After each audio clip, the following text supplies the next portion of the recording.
God,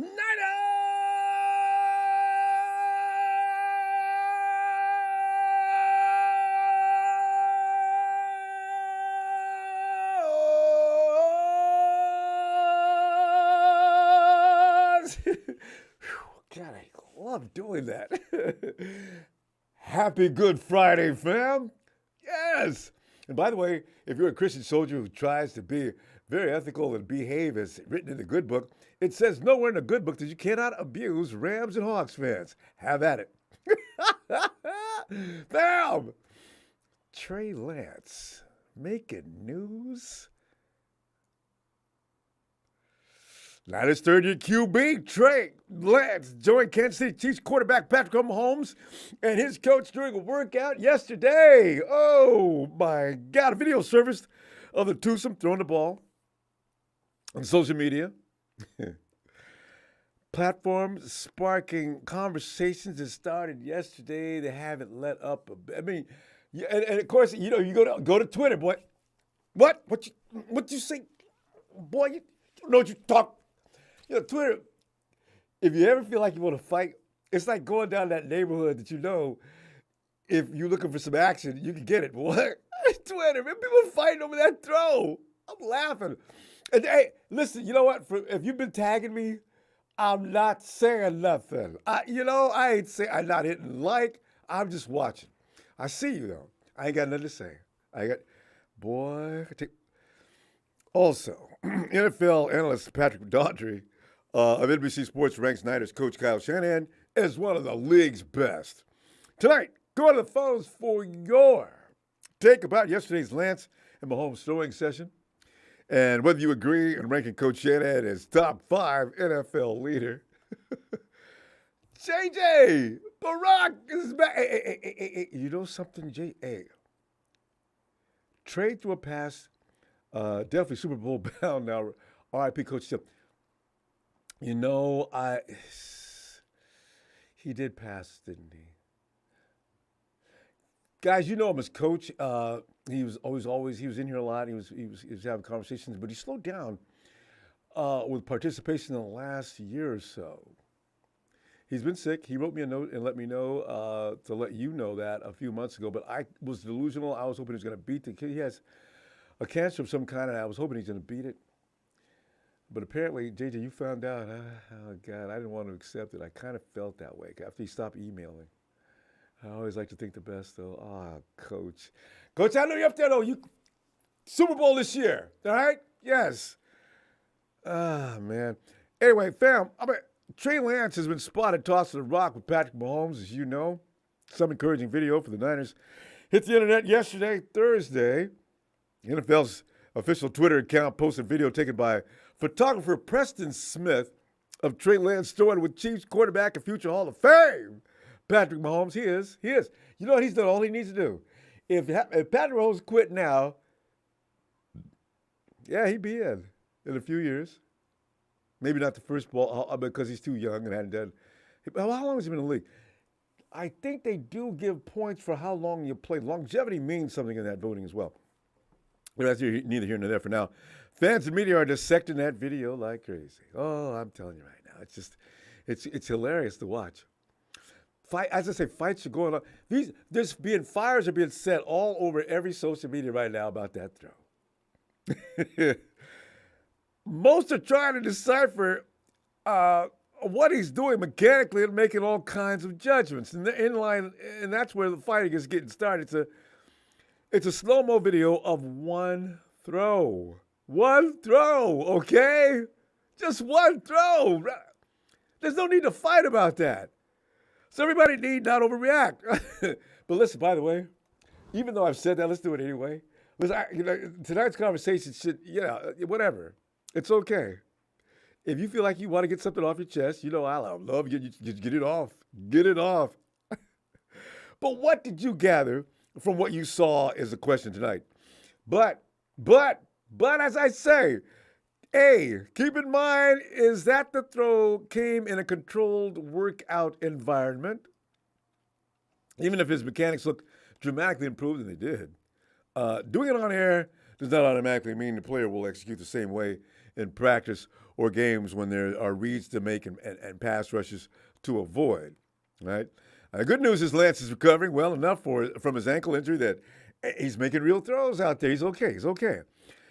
B, it's hard to tell the extent of his movement before the throw in that video and whether he's doing a full drop back or not.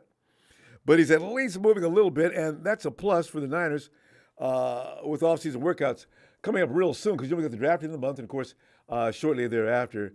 Come on back, guys, and let's get in shape here. As a matter of fact, don't OTAs start? I got to look at the schedule. I think they start kind of shortly before the draft, right?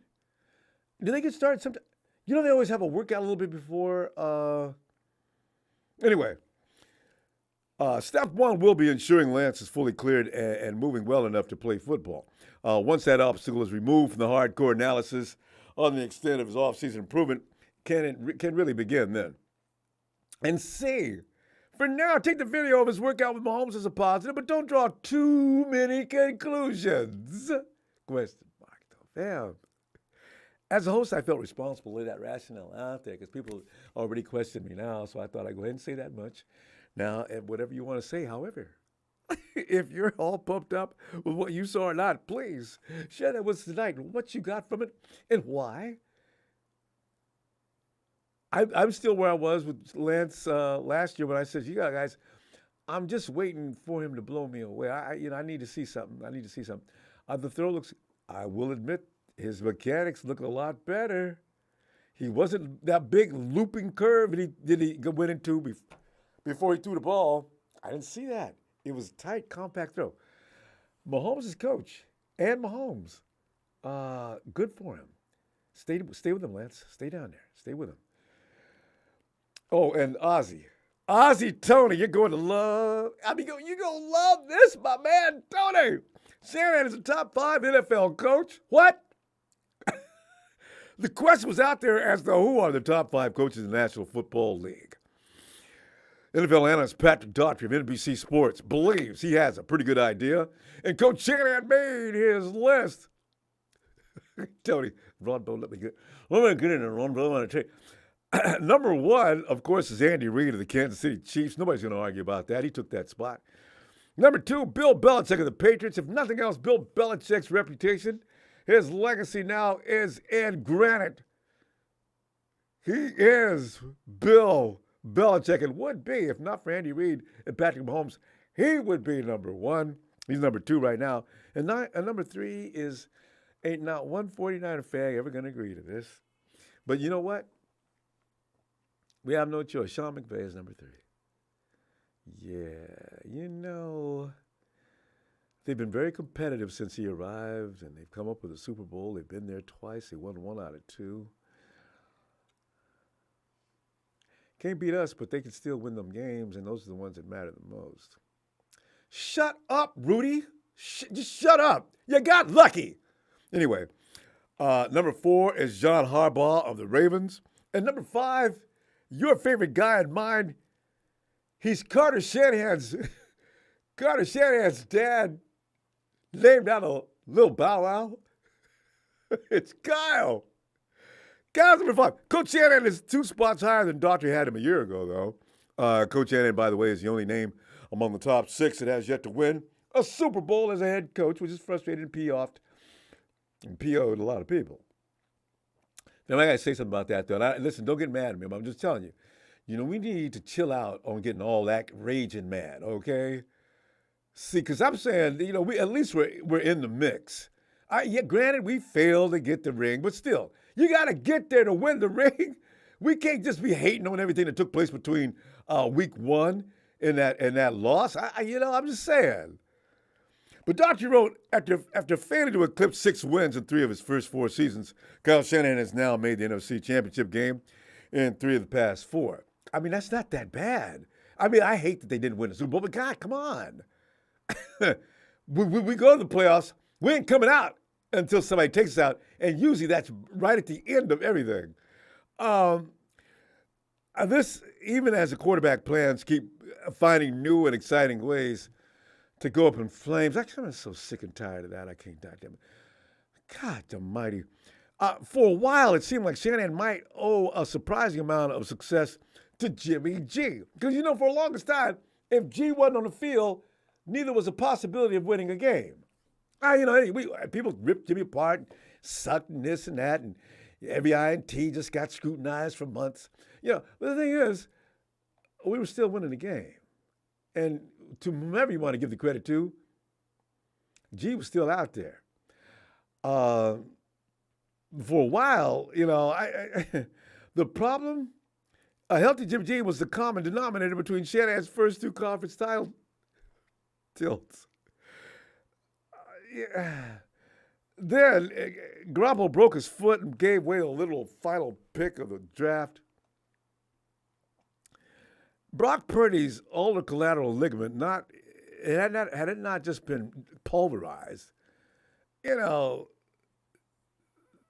49ers probably would have beat the Eagles. I'm staying with that. Nothing's going to, because I saw Sean, I saw Brock had a touchdown in mind, and he forgot. You got to hurry up and get that ball out of your hands. I guess what? These guys, I thought they were better than this. Bam! Oh! See, and we already seen what it looked like when Nick and company was waiting for Jalen to come running around that corner. I think he was going to come sprinting down the sideline. It was going to beat his ass. But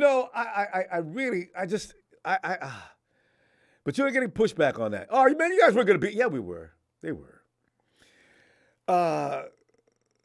Shanahan might have, again, been Super Bowl bound had it not been that, but instead we're left to wonder who will be under center in week one. Whoever it is will be calling the shots for one of the league's most carefully constructed rosters. Check out Lombardi. He gives you a breakdown of the 49ers format and how they go about doing what they do. It's so elaborate, but it's scientific in its way that the point is the 49ers they know how to sustain this roster. It's going to be a while before they start coming back down to earth. We got picks. Ooh, we got picks. We got picks. It's like we got a bank account of picks going into the next few years. Because we're going to lose coaches every year. Because Coach Shanahan can continue to get. Oh, I better not say that, though. I've always said, look, guys, don't be racist up in here. But you can imagine what I was going to say. Okay, never mind. With a career record of 52-46, Shanahan's .531 winning percentage is tied with Jacksonville Jaguars head coach Doug Peterson of the lowest among Daugherty's top 11 coaches. Daugherty doesn't view Shanahan's system as perfect. We don't either. Criticizing one aspect that has become a staple of the pre-snap action. His admiration is still there, but finally, Daugherty noted, and you know what, like I've told you before, my name is Ronbo. I don't feel like I got any credibility or anything that's going to allow me to be able to criticize Shanahan too strongly, as he's done way too much for me to sit up here and say, Shanahan, what the hell are you doing, man? I do it. But back in my mind, I'm saying you need to back up, Ron, back up. But Shanahan's vision can be a little bit much. I mean, you don't need to motion juice up and down that. You ever watch that Sometime Around the Juices? Yeah, I'm sitting there watching that. Kyle, you know what? Ain't nobody been fooled by that, man, because you did that too much. You see the defense shifting? Nobody's running up and down the line of scrimmage with Kyle Juszczyk. Stop it. Tonight, what's your take from yesterday's video of Trey working out with Mrs. Mahomes' baby boy and the coach? And do you agree or disagree with NFL analyst Patrick Daugherty of NBC Sports and ranking Coach Kyle Shanahan is number 5 of the best in the NFL? Let me get the big show here. Whatever, boom, boom. Because Big Show's had a lot to say to it. Okay, this is show saying Trey Lance threw one pass in 3 years, and Twitter goes wild. And Banana Shanahan not a top 5 coach. Show, tell us how you really feel. Chill, Phil, get in here, Phil. Hey, Phil, It's just fun being a 49er fan. You know, Phil, we get these dramas are set up for us before we even come to the plate in the offseason. Phil, I know you got plenty to say on this matter, both about that throw and Kyle Shanahan. What are you thinking?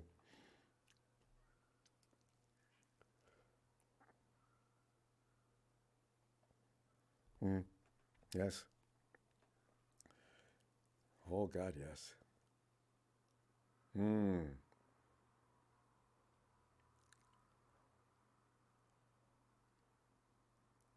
yeah. Yeah. Yeah, you can say, you know, you do. I do.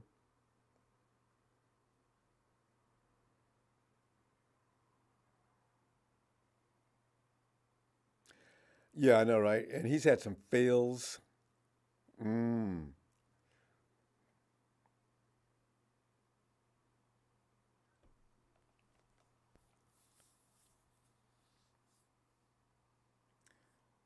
Well, he's lost one, and they won two. They're 2-1.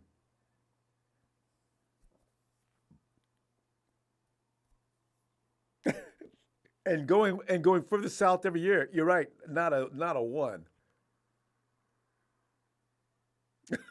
Can you imagine? That's true. Uh,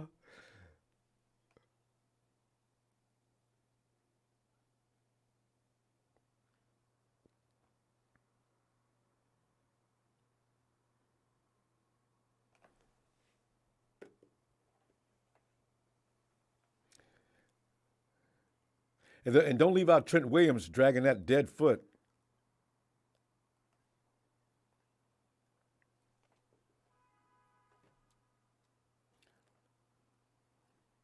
Phil, Phil, hold on. Phil, hold on. We're having problems here with our sound. Hold on a second, because I don't want you to give all those thoughts away and not be heard. But I agree wholeheartedly. Hold on a second. See if we can make that adjustment. I Phil, go ahead.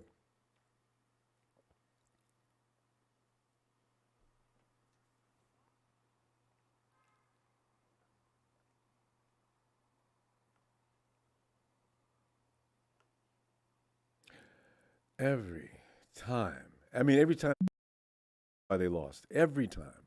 So that's why I said, it's a little more than just the players out on the field. It has a lot to do with some of the things that happen outside of the game, you know? So, uh, yeah, so which was,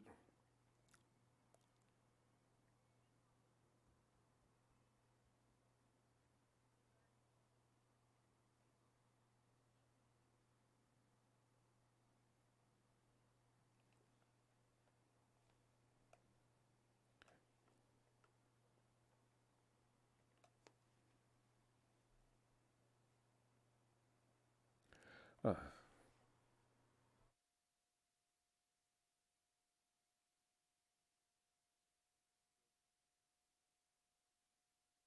Phil, hold on. Yeah, I mean, we're still trying to adjust. We still got, the chat says still got no sound. Hold on just a second.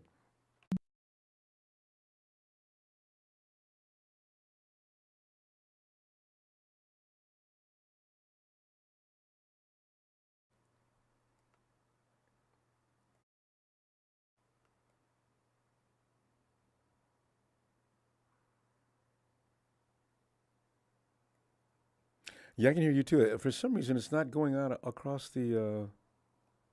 on the air though. And this is a new one. Yeah. this is this is a new one. We've never actually had this problem. It's usually can't hear completely either one of us, and then all of a sudden we find out what the problem is, and we get it undone. But tonight is a new one, so let's see how long it takes them to adjust. Yeah, they have to come up with high tech equipment. It just amazes me. Oh God. Hold on, see if they can get it worked out here.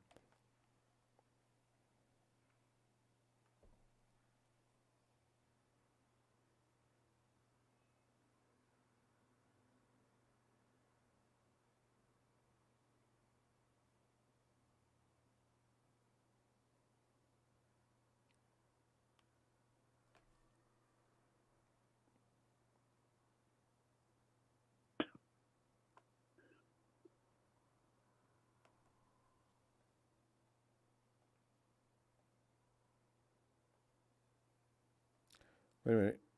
Phil, go ahead. Somebody says now they say they can hear you. Okay. Phil? Can you hear me now? Yeah, chat, give me a thumbs up. Can you hear Phil now? Okay, they're saying it works. I hear. But anyway, where were we? Yeah, hold on a second. I'm trying to get confirmation.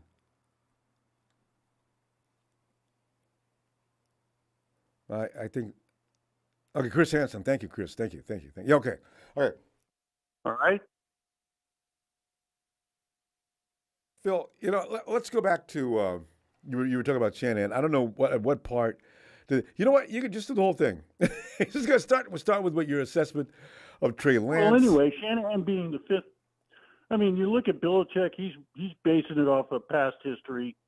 Tom Brady, when he left, Belichick hasn't won since. He's fighting for his job. Andy Reid hasn't been good since he got Mahomes, and he's 2-2 with Mahomes, and he was 0-1 with Philadelphia.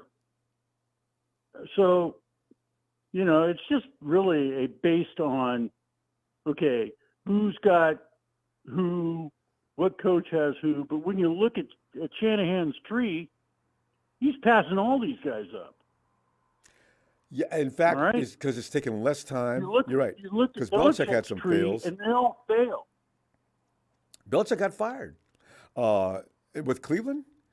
And, so you got to go through some rough spots before you hit the top.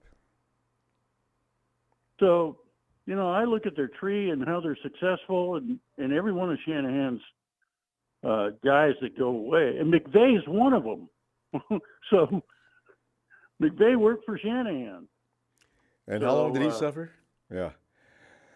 And Shanahan had to come in and build that roster first. So we've only won 6 games to begin his career in San Francisco. It was justified. And Shanahan came in with a real bad team after Chip Kelly. He had to rebuild. So they had to rebuild the whole team for a while, until they got the roster they have now. So, and as far as Trey goes, it's one throw. I like that he didn't have the loop in his throw. That's one thing he had to correct if he wanted to be an NFL quarterback. And if that's something he can do consistently, that's good. And working out with Patrick is good. I mean, it can't be bad. That's for sure. And I just wonder what kind of conversations they had between them. I mean, what did Trey ask him? What did Pat volunteer to tell him? I just want to. God, I would have loved to have been a fly on the wall when they were talking to see what's being exchanged between those two. There's mutual respect. They're professionals, and I think Patrick, since we don't play the Chiefs for another 4 years, you can tell him anything. You can tell him anything, exactly. So it's good. Just to watch him work out and watch him throw is going to help. True. So that's so true. Just watching Mahomes move. Well, Mahomes has a little bit of a loop in his throw too, so it's not an absolute sin. But you do lose seconds with today's defensive rush. You need to fix that so you can get rid of that ball as quick as possible, because they're going to get you offensive linemen are getting pancaked and destroyed in front of you. It's a war out there. You got to fire that weapon quick. So yeah. So anyway, you know what? I'm glad we have Shanahan. I don't want him to go anywhere. John Lynch has been a really good general manager as well. We've got a good staff with Parag also doing the cap. I mean, we're not going to go into cap hell like the Rams. Isn't it fun using the Rams for a bad example? Yes. That's ridiculous. They're going to be one of the worst teams in the NFL. For at least a minimum of 4 years. It's going to take a while because they're going to have to rebuild. McVay's going to quit. I suspect, Phil, within the next year, McVay's out of here. He already said something to that fact. Oh, no doubt. Yeah. He didn't want to look like being a quitter when things go bad right off the bat, so he didn't quit this year. Because he was contemplating it. Yeah. He mentioned it. So, I'm not going down with the team. And when my guys go, I'm probably going to think about leaving myself. Oh? yeah, I mean, we're not going to be there. We're going to have a consistent team, and we've got 11 picks, although they're low in the rounds. But I think we're going to get some guys, and with our coaching staff, we're going to be able to, coach them up and get a couple players out of this draft. And then next year we've got, First round picks return. we've got 4 thirds. We've got a first, a second, and 4 thirds. So, I mean, now that's how you keep a roster we're going to built. break in. Phil, and I just want to ask you this, though, because, George Kittle has mentioned, or somebody says, the rumor's out there already, that George Kittle is not going to finish out this contract. George chimed in on that. You got Stats Guerrero said something about that. And, of course, Grant Cohn got in on that, too. I do wonder. Of course, all the clickbait guys get in on all this stuff. Okay, so, consider the sources. The Niners, they try to keep their A-list players, and they get rid of their B-list players. They let them go. The guys like Charles Omenihu, all those guys. That's true. But they work hard to keep their A-list players. And that's what you got to do. That's your core. So because Kittle, that's Debo, what the Niners do. They keep their A-list, they let their B-list walk, and they figure they can bring in other players and coach them up to B-list players, and then they're going to go out, get paid, and then get comp picks for us in the future. And that's the way they work it. That's sustainability. Well. Learn, Rams. Phil, you know what? Brock Purdy may have done enough. We're going to find out. Did he remove himself from that B list and actually being the last player picked, maybe a C list? Did he move himself into the A-listers? First of all, it doesn't matter where you're picked, okay? Yeah. Tom Brady was a 6th-round pick. Well, yeah. Kurt Warner wasn't even drafted. He was packing groceries. All right? You got to look at what Brock Purdy did on those 8 games that he completed. He won all 8. He had a quarterback rating of 114. The team was averaging 33 points a game. All of those led the NFL. All teams during that span. They had an efficiency rating that was highest in the NFL. So what makes you think that Brock Purdy can't lead us to a Super Bowl? I believe it. I don't know where these guys get this idea that he can't. I saw him throw a 50-yard pass on a beeline to Kittle when he ran the wrong pattern, and he threw it from the 50-yard line into the end zone. That's good enough, strong enough arm to play in the NFL. It actually is. So, yeah, you don't have to throw a Josh Allen bomb to be effective. We've got a healthy competition at quarterback, which is good when you have quarterbacks on rookie contracts. Mm-hmm. And one of them's going to step up and play well. And if it's Trey, so be it. If it's Brock, so be it. I don't think it's going to be Sam Darnold. I just don't. He's got too much bad habits need to be broken. Could be. Yeah. He throws too many tricks. But anyway, I think we can win with this team. And I'm sorry, Big Show, you're wrong. You're naming names. He mentioned Matthew Stafford, and the Rams manipulated the contract. Okay, Ronbo, I want to ask you: do you want to have 1 year where you have a possibility of winning a Super Bowl, and then 10 years of just being trash? Yeah. Or do you want to have every year a possibility of winning a Super Bowl? I do, and I don't know why people don't appreciate that.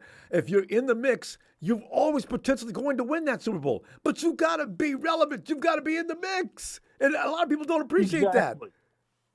Exactly. And as a season ticket holder, where the 49ers pull $500 a month out of my bank account, I want them to be relevant every year. I'm paying for those tickets. Damn right. And what happens is it goes into a death spiral like the Rams, where they're sending letters to their season ticket holders begging them not to cancel. Or else we're going to have to close the franchise. Because We're when not an gonna move. owner starts losing that sweet revenue, then they go cheap on you. You know, Phil, the Rams are going to be they're going to probably move to Watsonville soon. You know, because the Rams have made themselves into a real mess. I mean, I'm talking, it's serious, more than people even are joking about. But Phil, we're going to run out of time. Let me let's see right, you Sunday, okay? Okay. I will talk to you later. Looking forward. Thanks, Phil, for being patient too. All right, Bye. bye, fam. So, you know, there'll be no depression next year. And you know why? Because every time we're not feeling good, we just think about what's going on in Southern California. Bill! Get in here. I am here. Well, Bill. I've been waiting to address this rumor, this situation. I know we don't know how Brock Purdy is going to come out with his arm, with the surgery and all. We don't know how to. I know what he did, but what can he do moving forward with the surgery on his arm? Trey Lance is working out. That's great. That's good. He needs to work. And I think he might need a year to work. So, what do you think about a third round trade pick? Trade Sam Darnold, because we don't even, man, come on with it. I don't believe in Sam Darnold. And he might do good in Green Bay. And trade maybe a fourth and next year's first for Aaron Rodgers. Oh. Because I think he could do good in our team. We're a Super Bowl ready team to win now, Ronbo. But Bill, here's the thing. We still have Brock Purdy. We'll still have Trey Lance. And if we get Aaron Rodgers, and if Rodgers don't work, we still got Trey Lance and Brock Purdy.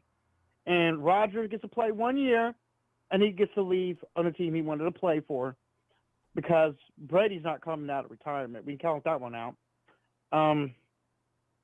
So what do you think about that?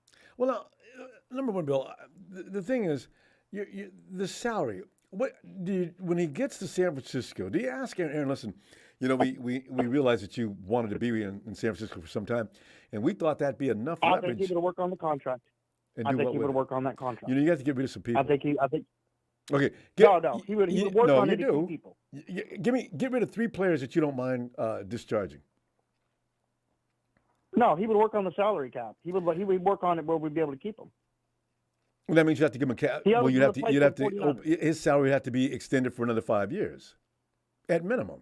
He's not going to play that long. Well, I know, and that's why Aaron's going to say, "Listen, I don't think this is feasible. I can't get $298 a game because you guys can't afford me. Why'd you trade for me?" You know, No. He wants to play for the 49ers. He wants to win the Super Bowl for the 49ers. And that's how Brady won because he took a lot of pay cuts. Aaron Rodgers has got money. No, I Aaron know. Rodgers has got money. So money would not be an issue. Him guaranteed to play for the 49ers, win a Super Bowl for the 49ers. I think he would work on the salary cap. I'm telling you, I think he would. Well, okay. Because if he wasn't, he would have straight out said, no, I'm not going to the 49ers. Well, he did. I'm going to play for the Jets. Bill, he did didn't. you see, He said, possibility. He a changed. month or so ago, Aaron was out playing golf, and they asked him that question while he was trying to play golf, and he first thing that came out of his mouth was, "Nah, I'm not going to Frisco." He said it just like that, you know, because everybody's asking about that over and over ad nauseum, and I guess he just, yeah. There's new reports. But from who? There was some new reports I've been following. I can't remember the guy's name, but I'll have to look it up when I get on. But I think he could. If it could happen. If it happens, what would you do if you woke up one day and Rodgers is on the 49ers?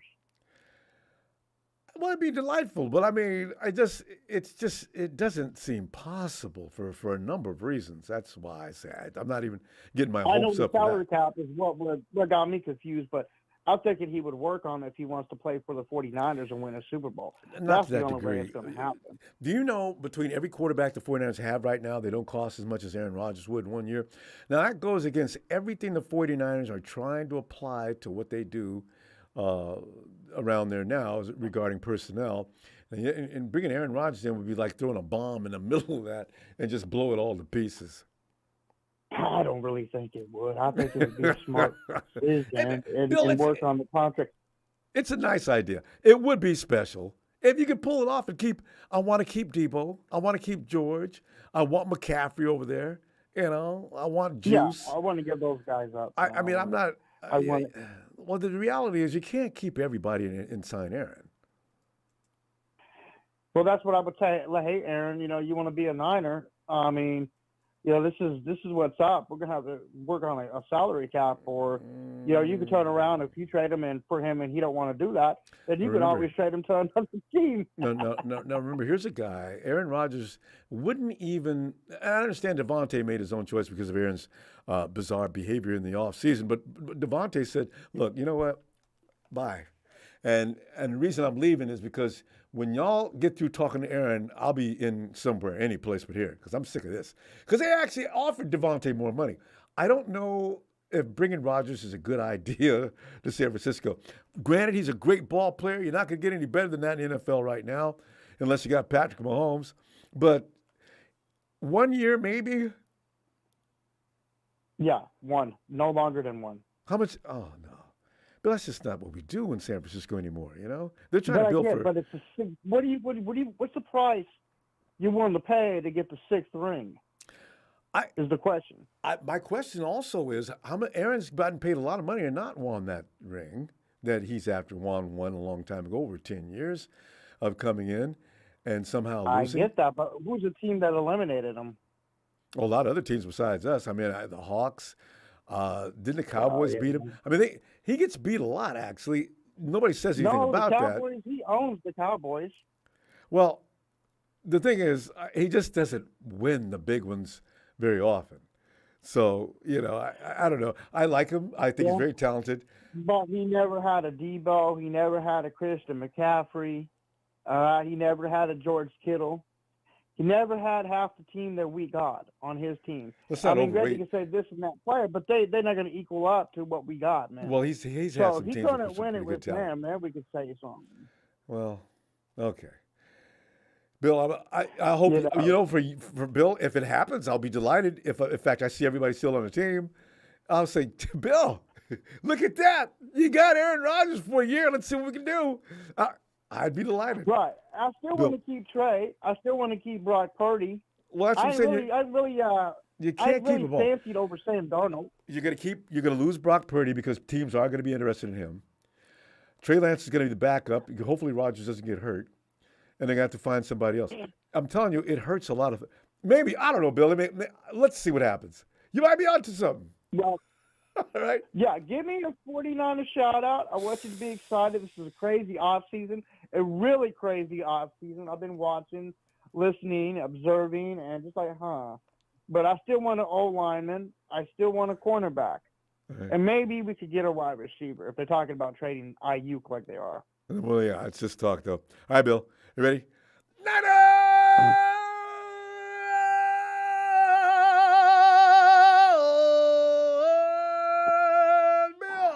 Bill, we'll see you Sunday. All I got to say before I go, we are going to get the 6th very soon. Yeah, we're going to, for sure. Ain't no doubt about that. They're working too hard at it. All right. All right, Bill. Oh, yes, they are. Have a nice day. You too, fam. If you're Cowboy fans, you'll never see a 6th. Bye. Well, it's a big show. It's a big show on the show.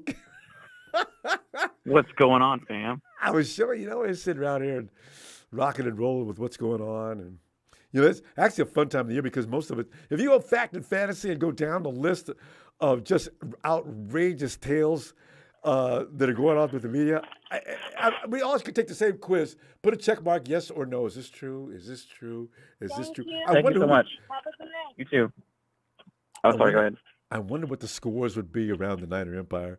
as to who, Ayuk, and then you got Bill, who's completely sold on Aaron Rodgers coming to San Francisco. Trey Lance is looking Not like happening. gold. And all these things that the media is working us with because they haven't, anything else to do but work us. And they work the Night Empire harder than any other group. So, With all due respect to Bill, Aaron Rodgers is already working out with Alan Lazard, and he's going to be a Jet. Yeah.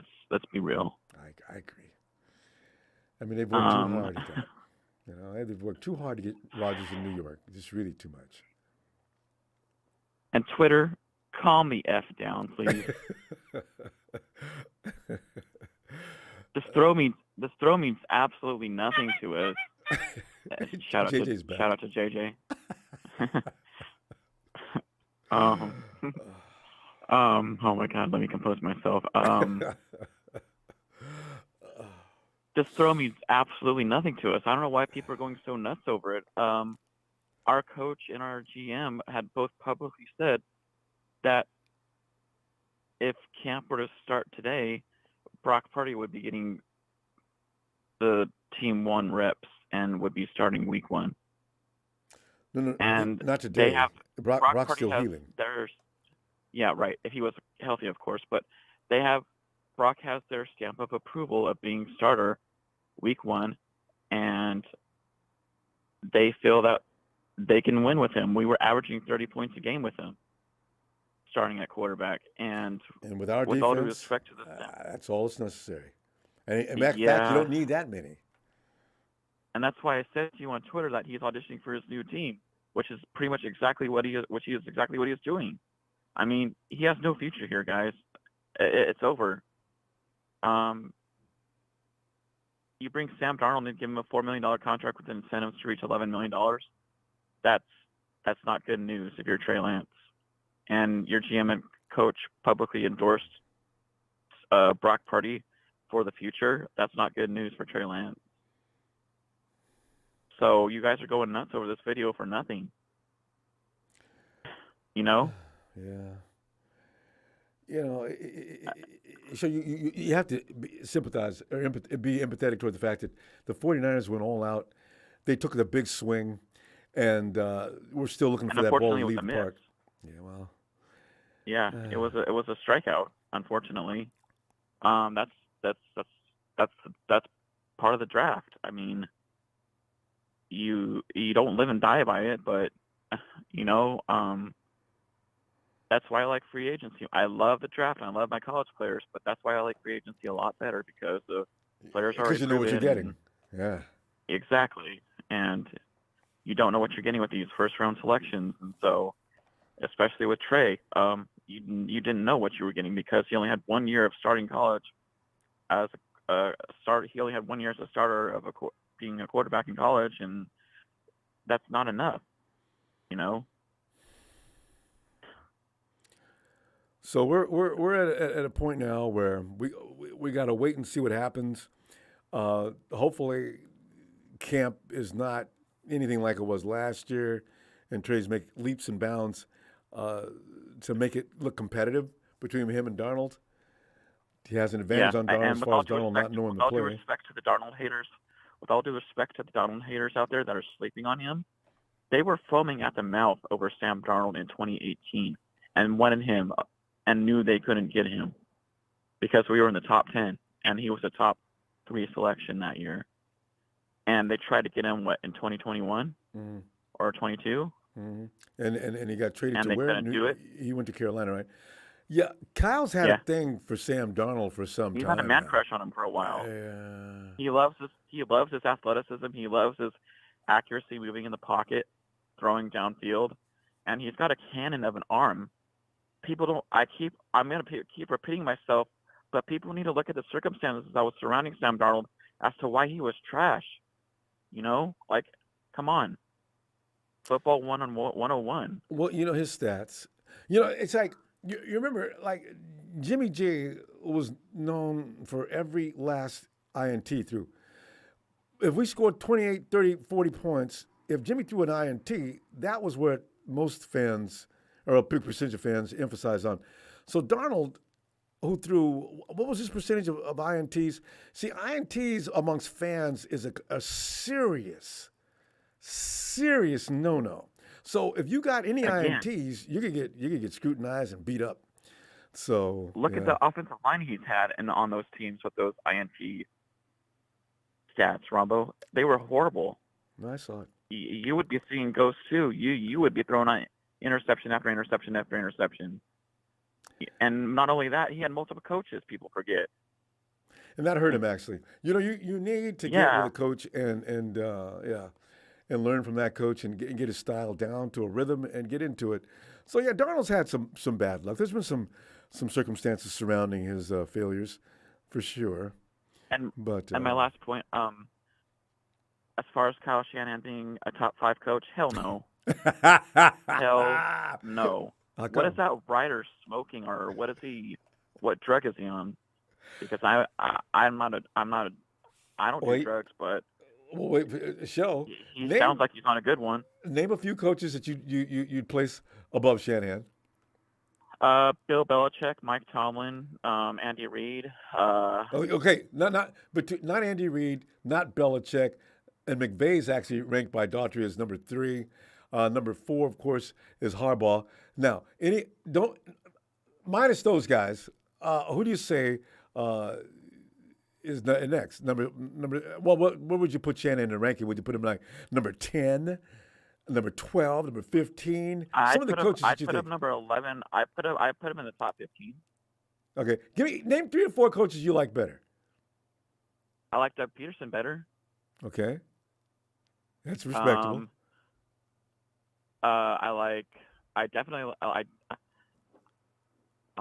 Oh my gosh. Pete Carroll, I like better. Really? Well, Pete's getting things done though. He's I like Carroll. I've recently developed a lot of respect for Pete. Okay, so Peterson, Carroll. As much as I hate the Seahawks, yeah, I like and respect Carroll. He I keeps like him him competitive. a lot better than Shanahan. Yeah. And he has a Super Bowl under his belt. Yeah. My philosophy, I don't know what you would call it. I don't know what the word I'm looking for is, but it's where's the hardware? That's the bottom line. I don't give a shit. Oh, he could coach up players. Oh, he could keep us in contention every year. Oh, he could keep us in the playoffs every year. Our years are fine with settling for that. Are you serious? You're okay with being good and not great? So, but some of those guys you just mentioned, they haven't even gotten there yet, or gotten a chance to get there. I mean, Peterson. That's because has gotten one. They're give him credit. Rebuilding. Their teams are rebuilding right now. Yeah. So you got a good point. We've got to stop getting there and getting the door shut on us. But I just do look at some of the things that happened during the course of the game where the coach didn't have anything to do with the injuries. And also, Klosky dropping the ball. Bad luck. Yeah. I'm sorry to interrupt you, but with all to NPR Phil, who makes you fall asleep every time he calls in.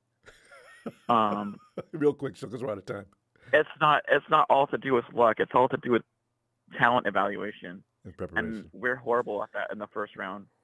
You know what I mean? We've only hit on 1 pick in the first round, maybe 2 with Ayuk, but who knows whether he's going after this year and next year. And that's what it boils down to. Like, you have to be good at hitting first-round selections. You have to have an eye for talent in the mid-round, which we have done great at, but with only a handful of players, you know what I mean? So, but no hardware. You're awesome. You knew Javon Kinlaw had a knee issue, and you ignored all the 31 other teams, and you still selected him and decided to get rid of DeForest Buckner. That's stupid. And 2 years later, you bring on Javon Hargraves and gave away his money to him. They do things backwards, don't they? They do. On some things they do. So we got to go, though.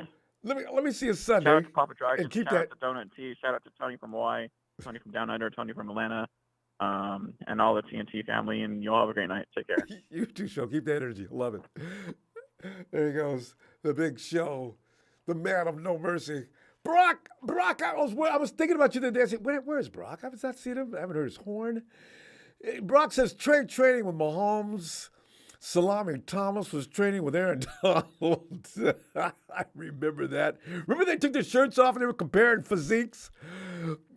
Actually, Salami had a better body than Aaron Donald that particular year.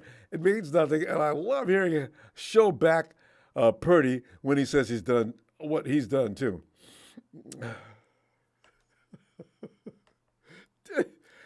Steven in Rome. Hey, and there's Rome. What's up, now. Ronbo? Hey, Steven. Well, Steven. Yeah, you hear him? I can hear him. He's in fine spirits tonight. What'd you get? You don't put too much sugar in the food. He looks like he's really sounds like really pumped up. He's got his walker, so he's Oh, training yeah. himself to walk everywhere. Somehow. In the dancing moves with the hands. I always love that. He's mobile now. He's unstoppable. Oh, God. Now you got to make sure all your electronic equipment is up above his range, or else all of a sudden the famous, the other part of the house. Anybody seen Rome? Ronbo. All of a sudden the speakers He's tall. blast No, up. He's a tall baby. Uh-oh. He's only 8 months, and he's about the size of a 2-year-old. Uh-oh. So you really can't put things up too much taller. No, it doesn't help. Well, Steven, I don't know. Hey. We're talking about that throw that is making everybody crazy. Trey and Mahomes out working out together, which is already exciting that Trey's out there working with somebody like Patrick Mahomes. That's just freaking my honest wonderful. opinion, Ronbo? I don't want to get my hopes up too much because, I mean, we got like all hyped up about Zach Wilson, and then look what happened is that. I didn't know anything about him. So it's kind of like, a double-edged sword. If we go with what we see from, Trey on just that one thing, I mean, mind you, this is training. It would be different if it was like, he was running and he made the throw, kind of show us that your ankle is back to normal kind of idea, right? I don't know if he's going to play the exact same, but what I do know is that his injury is probably going to like hold him from his full potential, like how we were hoping he would play. So, hey, Papa, calm down. You're cool. You got this. Yeah. He's got to try to calm Rome down. No, Steve, it's an excellent point because mentally there's going to be a little bit of scarring. I know that hurt. Yeah. And not to mention the fact it was tough getting back. That's rough getting back into shape. I mean, after hurting yourself like that and got a rehab. That's got to be crazy. Well, Ronbo, if I'm not mistaken, I think he also had the infection in his leg where they had to remove some screws. The hardware? Because his leg was getting infected to, Alex Smith. So that might actually hinder him quite a bit. We're going to look at both, all three QBs, really. We're going to look at Sam Darnold. We're going to look at, Trey Lance, and obviously Brock Purdy. Because Brock Purdy is another topic for discussion, too, especially with him, coming out of his elbow. I mean, so we'll see. the pain has a way of leaving a signature in your brain, right? If I'm Trey, I'm gonna learn this pass game. He could be running me between the tackles anymore unless I decide to. Because you'll be, Trey, you see the helmet. Power left. What? Time. Coach, I ain't, no. Have somebody else come in. Power left? Did you not last time? Because you know what? I would be, damn it. God, no. But you know what, Ronbo? You know what? I'm a little bit more confident in this season. Just because our offensive line just looks a little bit better than the past 3 seasons. So that's something to look forward to. Yeah. BA, I don't know if you noticed, but BA is doing the Christian McCaffrey workout at Santa University. So he's stepping up, which is good. It's pay time. Every year players do this. When it's time to get paid. Ayuk probably have outrageous numbers this year. I'll bet you. Oh, I don't doubt it. He is our second wide receiver that is not like extremely fast, but he is extremely agile. Oh yeah, he'll lose a defender. That's all that matters to me. Lose that defender so that quarterback can get a clear shot at you. Yep. Now it's gonna be interesting, come next offseason. Because we are going to have to re-sign a lot of our players if we want to keep that momentum. I don't know if they're going to afford all of it, but, that's a topic for discussion for another day. What I do see, though, is our running back room looking pretty damn good. Our cornerback room I'm actually kind of confident. I feel good about that too. I was only concerned about the one guy, and he stepped up to be looking like he may be one of our better guys. I mean, Demo is not to be. You can't. Who, Nobody's, Diablo? yeah, nobody's gonna just beat his ass. Demo's changed. He's learned. He may not be the fastest corner we got, but he damn well is a really good corner and He plays a smart. really well involved corner. So I'm excited to see what this season holds for us. Hopefully everything works well. Hopefully Steve Wilkes does a lights out defense. That's something that I'm extremely looking forward to. Because with North Carolina, he didn't really have a lot of talent. Now he does. But with North Carolina, he did have a pretty damn decent defensive line. And they did a pretty good So job. we'll see. Steve, Steve, think about this for a minute. You've already got Chris Kasurik running the Army up in front. Now you got Wilkes. Yeah. If there's anything that secondary needs to improve on, he'll do it. Look out. Number one defense again. Yes. Oh, I'm excited. I couldn't be any more happy. Hold on, baby. I'm trying to get you your bottle. He's Walker, so. As soon as they become mobilized, now you're going to get all the workouts you need in one day now, bruh. Ronbo.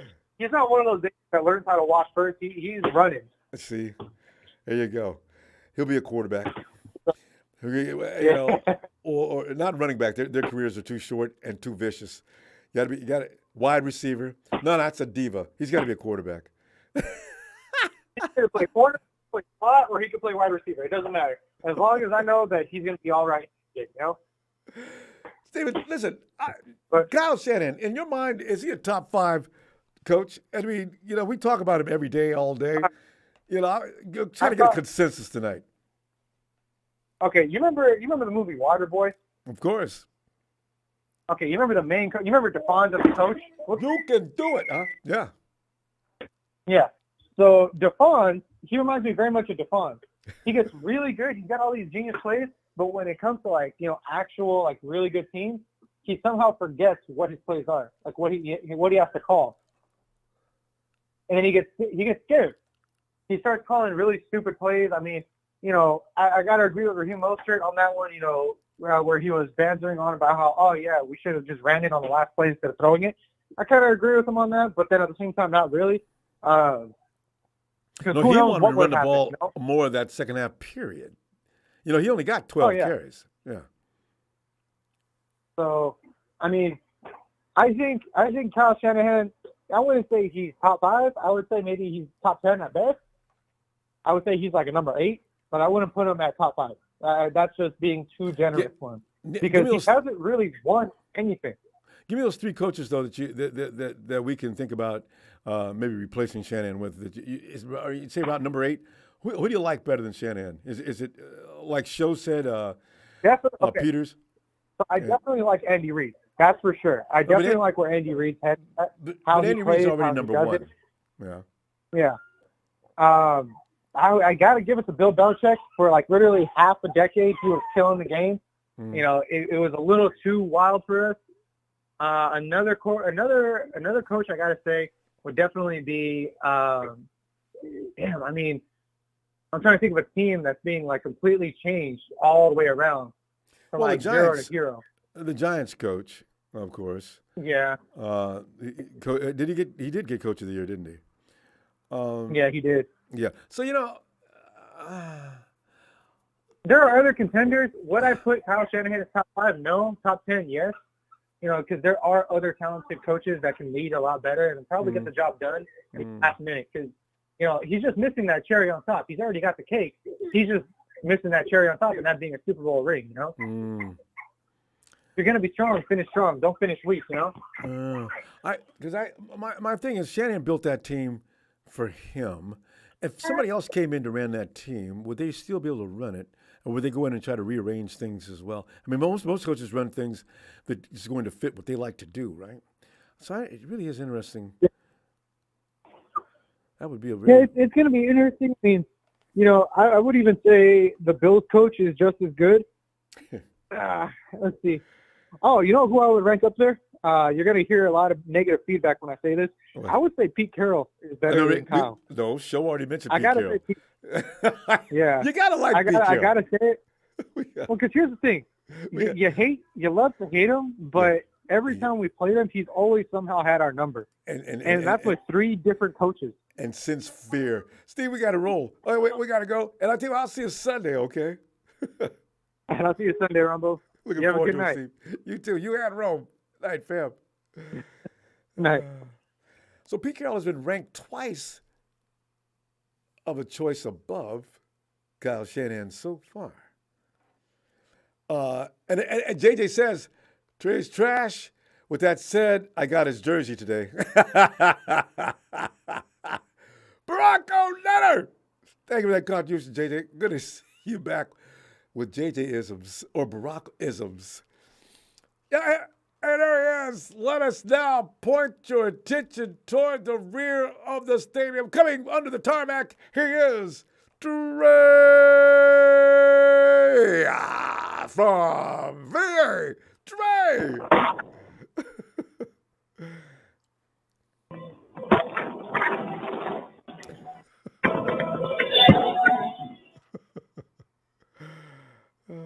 Fine. And I do. And I really mean finally. Brother Ronbo, what's going on? Oh, I'm just delighted What's you going got. You know, I'm delighted What's going you got on? in It's here. all, hold on, 1 second. 1 second, Ronbo. Put the kids to bed. 'Cause this is not going Wait, let me give you an installment. I promise. From now on, when you hear me say get an installment, that means you probably should put the kids in another room or You something. already know. And now, You already know. it is time for another installment of Let Me Holler at You. It is time for another installment of TNT on TNT Violence. Big Show, let me holler at you. First of all, shout out to you, Big Show, and Trez, my fellow TNT family. But you're talking out of both sides of your mouth, my guy, and it was so hard for me not to chime in, but I wanted to give you that TNT respect. You say that Brock Purdy can get it done, you know, and that he can make plays, right? But then you're drooling over Sam Darnold's rocket arm? You can't have it both ways because those are 2 different types of players. They're 2 different types. First of all, Trey Lance isn't going anywhere. Let me mark my I don't, and I mean nowhere. Nowhere. You know why? We have the best quarterback room in the league right now, Ronbo. Do you agree? Let me break it down. I didn't say we have the best quarterback in the league. We have the best quarterback room. There's not a 3rd-string quarterback in this league better than Sam Darnold. Yeah, true. Who? That could come in, win, start games, been there, has experience, and you're not afraid, and he's young enough. 3rd string, though. 3rd string. Pipe down. And stop this if it started today. If it started today, you know who your starter is today, Big Show? Trey Lance. So stop it. Sam doesn't know the offense. Trey's been in the offense for 3. This is his 3rd year.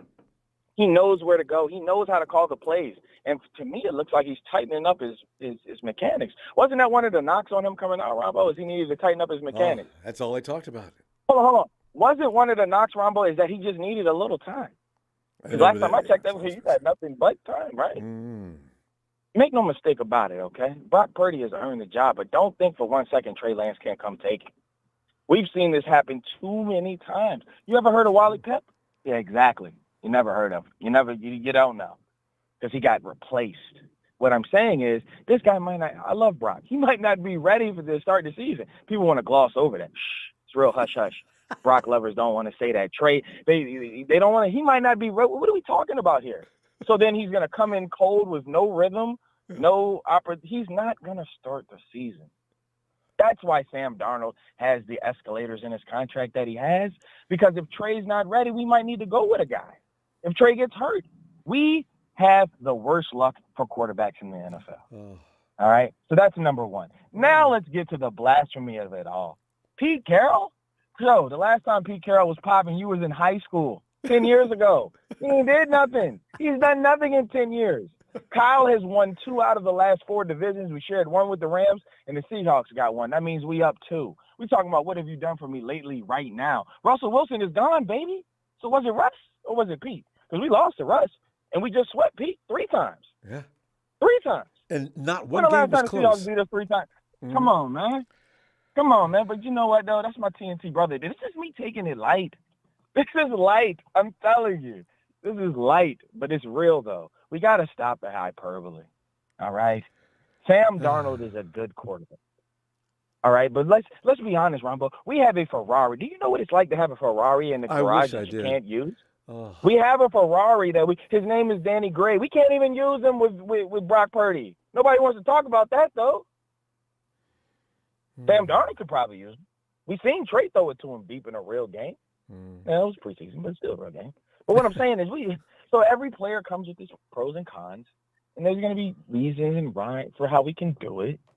But we got to be sensible about this, okay? We have the best quarter. I don't want to get rid of none of the 3 quarterbacks, Ronbo. Didn't we need 5 last year? Could have used one. Yeah. We went through 4. Didn't we need 5? So now all of a sudden, what are we doing? We're going to trade for what? He's cheap. He's young. He's under a deal. This is year 3. It usually takes quarterbacks 2 to 3 years to get it in, Ronbo. Isn't it? Doesn't it? Isn't that right?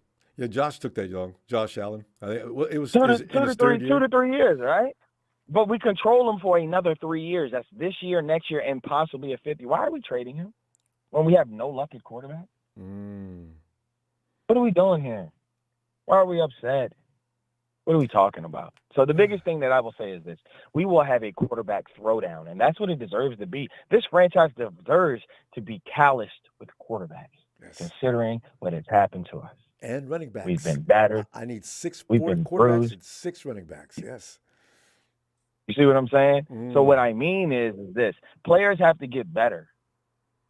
Players have to get better. I don't expect Danny Gray to not be able to block this year.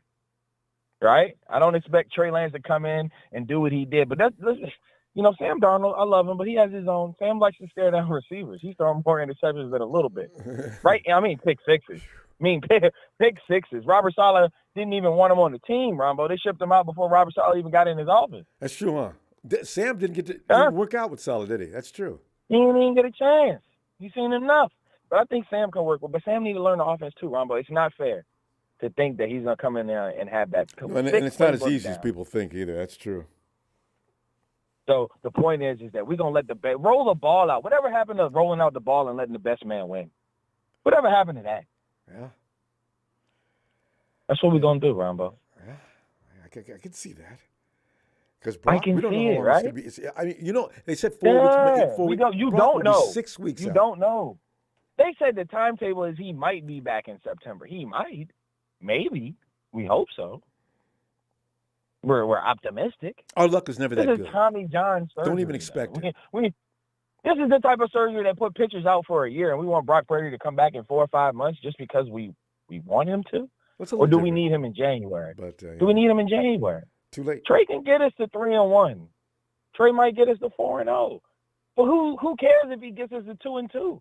We start the season 1-3, 2-4. You know what I'm saying? Every year for the last 3, yeah. This is with the quarterback that shall not be named that's no longer on the team. But you know what I'm saying, though. Trey had a hand in that last year, too. Yeah, the point is that monsoon game, it is what it is. The point being is that we can weather the storm with Sam and Trey until Brock is ready. No need to rush him back. No need to. And it seems like Big Show and other people that think like him want Brock Purdy to come back in August. It's like he's not. But it's good fodder though. So salute to Grant. Salute to all the Niner content creators, the clickbait content creators is what I call them. People that get your attention with, we're going to trade them here and trade them there, and they're listening to this. We're not getting Aaron Rodgers. Stop it. Oh, I know, right? Who has $50 million? Reach in your pocket right now, and if you have $50 million to fit under the 49er salary cap, let me know. As I keep saying, people have to understand it's not they don't want Aaron Rodgers, they just can't pay him. And Aaron Rodgers is not about to pay for free. He doesn't care about loving San Francisco that much. Yeah. Shout out to you, Ronbo. Shout out to the fam. I will say this. No matter what the surgery is, Brock Purdy is out until September. Minimum. I don't care if it's Tommy John. I don't care if it's Johnny Tom. I don't care who it is or what it is. The point is he won't be here. It's unfortunate. It's not great. Doesn't sound good. It doesn't make me feel cute. You guys are getting too cute and cuddly, Rombo. I had to pull that out. And I told him don't come in here with them teddy bears. Cuddly around here. Yeah, I know. I agree. And big pillows. Squeeze me, hug me, touch me, tease me. All right. But no, seriously though, we do need to figure out what we're gonna do at certain positions. We'll talk about that later, Rombo. Right. I'm gonna be listening. I'm gonna be on the line tonight. If somebody gets out of line, I will be back. There you go. Trey, always an awesome thing with you. Tell you what, we're going to go now, and if you do make a move, otherwise I'll see you Sunday. And yes, sir. Well, the move, I'm itching because I'm hearing some things that I don't like, and you know how we do over at TNT. We're not afraid to say so. Shout out to you, Ronbo. Shout out to production. Shout out to my TNT fam. Shout out to the chat for keeping it lit. It's that time of year, Ronbo. We're about to turn back up again for sure. There you go. And by the way, this is probably directed toward you as well. Big Show says Ferraris break down quite a bit. They cost a fortune to maintain, and only about 1%, like those that are left of Trey's fans, have them. But sure, you wax poetic, Joe. That's true. Hold on. First of all, I don't know anybody with a broken down Ferrari. I don't know anybody that drives a Ferrari enough to have it break down. And if you own so a wherever Ferrari, you're getting this used clunker. You know what the used clunker Ferrari is? It's Sam Darnold. You remember when you wanted him 4 years ago, Mr. 3, number 2 overall show? You remember that? Do I have to go into that show? Oh, okay. Because the league spoke and they said he's decent. Talk to you later, Ronbo. There's a rebuttal for you, Trey. Big Show. Night, Trey.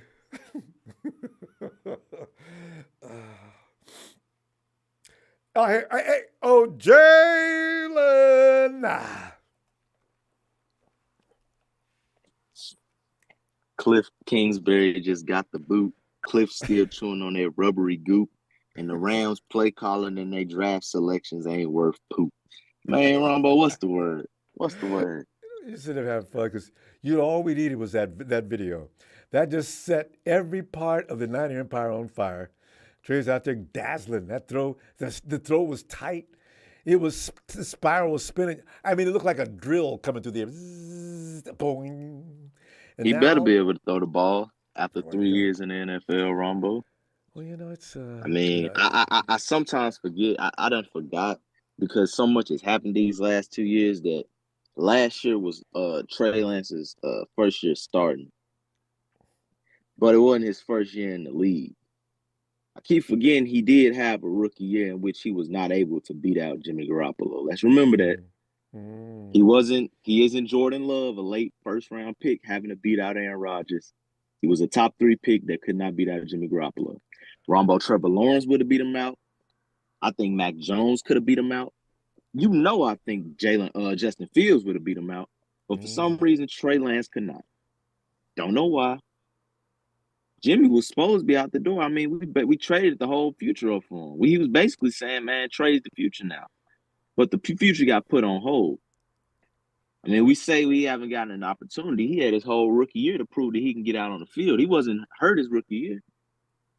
I mean, he was, but I mean, he wasn't, you know what I'm saying? For the most part, he couldn't beat out Jimmy G. That's the reason why he didn't see the field. Or at least he wasn't up to speed at what Kyle. Remember the finger injury versus the Raiders. You remember he was throwing the ball like a shot?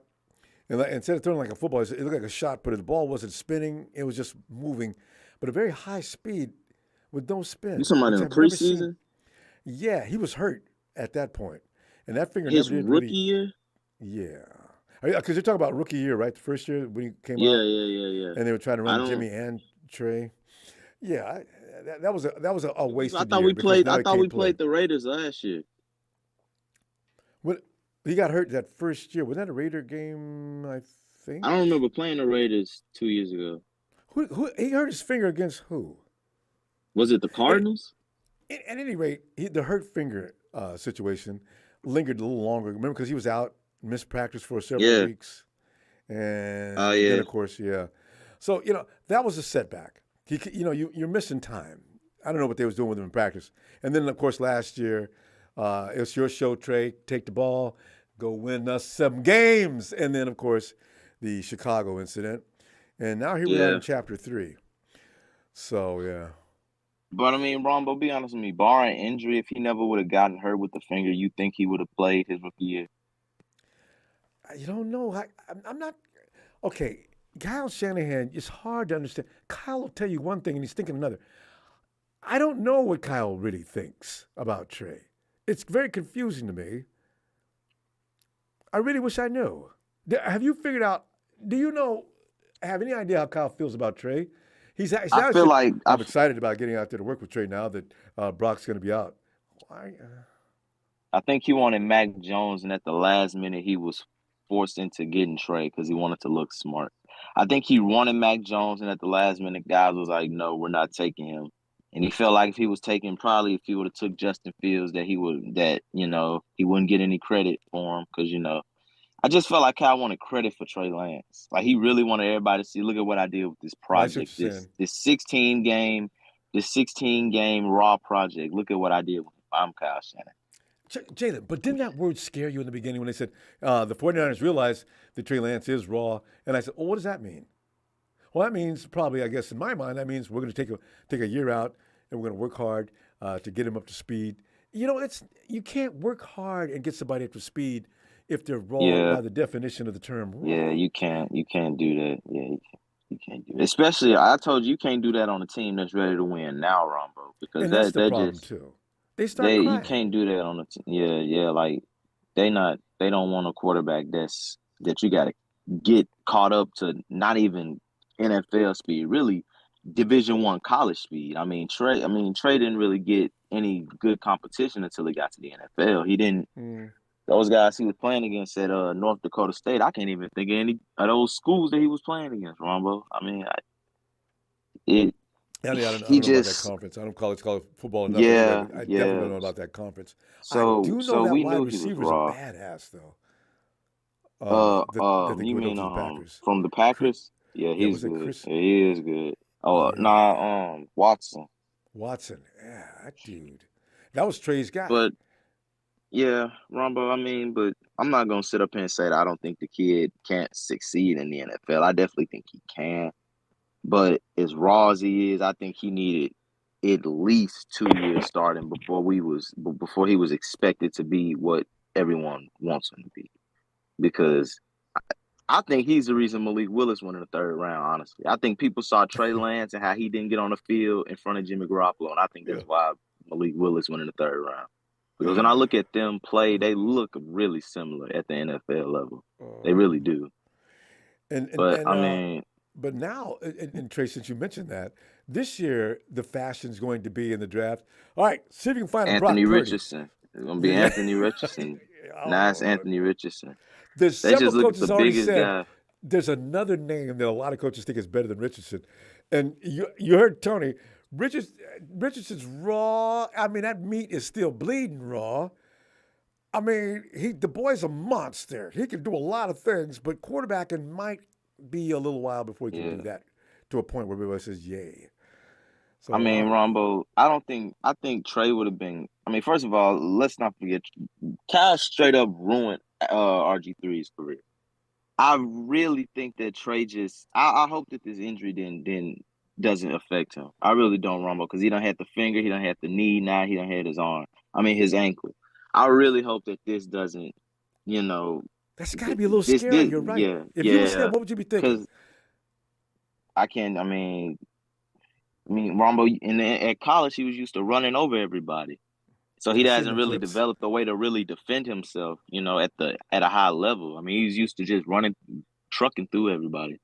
So, look at how many times we've seen him get stonewalled, Ronbo. We've seen Trey take some bad hits so far. That one against the Cardinals, that was scary. Yeah. Because it stopped so abruptly. And that the big dudes on the Hawks. On the Texans. The Texans was hitting them pretty hard too, Ronbo. We got to be careful with him. But I wanted Justin Fields, and how I feel about Brock Purdy now, Ronbo, is if he can stay on the field, Ronbo, it's his job to lose. I don't see how any of the fans will want him gone, how any of the players will want him gone, and how any of the organization will want him gone, Ronbo. He's the perfect story. He's the last pick in the draft, Ronbo. He's gonna always be in headlines just because he's Mr. Irrelevant. He's gonna forever be on that title, Mr. Irrelevant, looking like because what he's doing. Yeah, Ronbo, Trey Trey's gonna be fine in the NFL. I think he is. If we can trade him, I hope that we can do kind of similar to what the Cardinals did with Rosen. Kind of got like a second-round pick for him. They could turn into a second-round pick. But Purdy, Ronbo, I'm sorry, Ronbo. He too good. He too good. This is true, but you got to have quarterbacks. 49ers go through people too easily. If we could get 2 more quarterbacks, I'd feel more relief. I got to tell you right now. We can get Sam Darnold. We got Sam Darnold, everybody's best friend. And then I told you, we can go and get C.J. Beathard. We got Brock Purdy, Sam Darnold, I'm C.J. keeping about Beathard. speed dial. C.J. and Nick. Oh, Nick's got a job. Damn it. No, Nick, yeah, I don't really want Nick. I'm just talking about somebody to come in that doesn't look like Johnson. And also, Ronbo, about that top five coaches. Yeah, I'm going to take Bill Belichick, Mike Tomlin, Doug Peterson, Andy Reid, and I also will take Pete Carroll. Respectfully. There you go. Pete Carroll's getting lots of votes of love tonight. Respectfully. I mean, Ronbo, we thought that the Seahawks was going to be dog shit this year. And respectfully, they still finna be our hoes this year for sure with the rest of these bums in the West. But, I give them their props. They're going to be competitive. Ain't going to do shit in the division, but they're going to be competitive. You could say that as Stephen A. Smith say, keep it fluid. It's fluid. Yeah, they're going to be competitive. See how Eugene D, I'll give y'all probably might win 8 or 9 games. You know what I'm saying? They might sneak into the playoffs. Might sneak in. Y'all ain't doing shit else. Let's get this straight. Y'all ain't doing nothing else. Give that at the end of the day, because at the end of the day, we still the kings of the West. Kyler in that 5'2" knee need a 2-year rest. Gene D and Rudy and Marketing Pro and all them Rams fans, y'all can keep crying because the 49ers going to always be the best. Ronbo, let me get a Niners shout out. Let's not forget, everyone, Nick Mullins beat the Raiders on national TV. His debut game. National TV. Jared, see you Sunday. Kills me. Your area code is 415 in San Jose. No, it's not San Jose. 487. 415. Hello. Hello? Yes. And who is this? Well, Ronbo, who is anybody? So just want to say hello and shout out to all the family. Okay. Because I had no expectation that I would come in so quick. You sound familiar, too. Somebody used to call regularly with this area code. Oh, really? So I'm that familiar? Yeah, that's well. So to your question, Ronbo, that, Trey is throwing with Patrick Mahomes, and that's a big deal and all that. Okay, great. But why is it any news, So, hopefully it pans out, great. But we'll see when the season starts, right? Yeah, unfortunately. I'd love to know before then. I don't like bad surprises. Only good, please. Well, yeah, of course. So, what else is the question tonight, Ronbo? I mean, what else is there to say? As you know, Kyle Shanahan has made a lot of people. Shanahan, okay. Yeah, go ahead. Yeah, Shanahan has been making people very nervous each and every year, and to the point now he has a certain contingent of people that really don't like him. And I mean, when I say don't like him, they really don't like him. Hey, there's very aware of that, Ronbo. I mean, it's very obvious at this point if you're a Niners fan or part of the empire. Shanahan, there's many, Shanana, right? Yes. Banana Shanna, I think, Trey from Virginia said, right? Or Trace, one of your other callers has illuminated very clearly. See, Shanahan. So, Shanahan is, he has his moments where he needs to be slapped. But you know what? The thing is, I don't know where we'd be. The 49ers have been sitting in good position for the last 3 seasons. I wonder if we'd be doing that with another coach. And a lot of people think so. In fact, we would have won by now. So I don't really, I don't know. It goes both ways. I can't agree that, I don't know. Is Kyle Shanahan a really head coach? Yes and no, right? Like, I think he knows offensive and maybe even defensive talent because they have drafted, to this point, at least in my opinion, not the worst, right? Or, of any team out there. Yeah, no, so he's been picking out some pretty good talents. He knows talent. I mean, you're not going to sit there and say, like, he's not made the team better from 2000. Well, at least from the moment he came in, even that first season. There's my thing right there. The there. Niners lose by 3 points or less. The first season as head coach, Kyle Shanahan. Mm-hmm. How many games did he lose from 3 points or less? And he was still building that roster. The roster sucked. Okay, I can't argue with you saying. He was awful. So, I don't know. Is he a head coach? That's the question. Is he a head coach or is he an offensive what's the word? Savant. Assistant. Someone that can help you build a great offensive and even defensive. I have a feeling Kyle Shanahan has a say in the defense as a head coach. Anyway. Yeah. Kyle Shanahan's expertise was in defense before. That's why he became the offensive mind that he is. Okay. Yeah, I don't know. There is something to say where the Niners the story are at, goes. Right? Yeah. I don't know. That's just my humble opinion. Okay. Sir Ronbo. Mm. No, that's the thing. And he's, Shannon, listen, by the way, you're being accused of being marketing pro. You know who that is? Really? Mr. Marketing Pro? Marketing hoe? Marketing I don't know?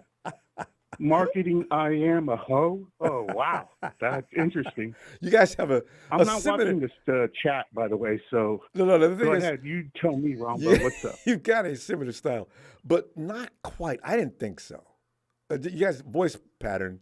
Well, I am 415, by the way. That's what I was thinking. Marketing Pro is not in the 415 area code, I don't think. I am North Bay 415 Novato, if you know that. Novato? I'll leave it at that. I used to live in Novato. Yes, I know Novato. Well, that's where I'm love at. it. Hamilton. Oh. Hamilton. By the way. In fact, my God, they've got a great Mexican restaurant I used to go to all the time. Oh, Jesus, what's the name of that restaurant? Because, Nevada's only got that little downtown area. Is it Las Guitarras? Say it again. Las Guitarras? Yeah, Las Guitarras. Yes, that's it. That was downtown Nevada, but... Yeah, well, just around it's around the block. You go down that main street and you go down the street a little bit, and Las Guitarras is right around here. Okay. Yeah. Grant, and then it's off the Grant. Okay. Never been there, but I'm imagining it. Yeah, no, Nevada's a nice, clean, nice looking city. It's suburban as you're gonna get though. It's quiet. Democrat town, I know. Yeah. But Kyle Shanahan's gonna have. Next year is going to be it. Now, what's going to end up happening with Kyle is if he has anything similar happen this year, there are going to be fans. We don't really appreciate anymore just going through the motions and getting to the playoffs. Now everybody wants, like Big Show says, where's the hardware?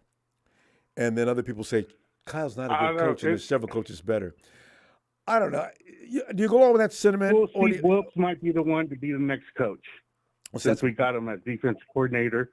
He's already got a resume up to this point, so we'll see. What I don't want a coach to come in there and me have to sit back and say, see, guys, I knew it. See, we're back to being an average to below average team most of the days. We're not in the conversation for the Super Bowl anymore. Nobody cares about us, the Hawks and Rams, and they're talking major crap, and there's nothing we can do. I don't want to go through that anytime soon. You know what I mean? Okay,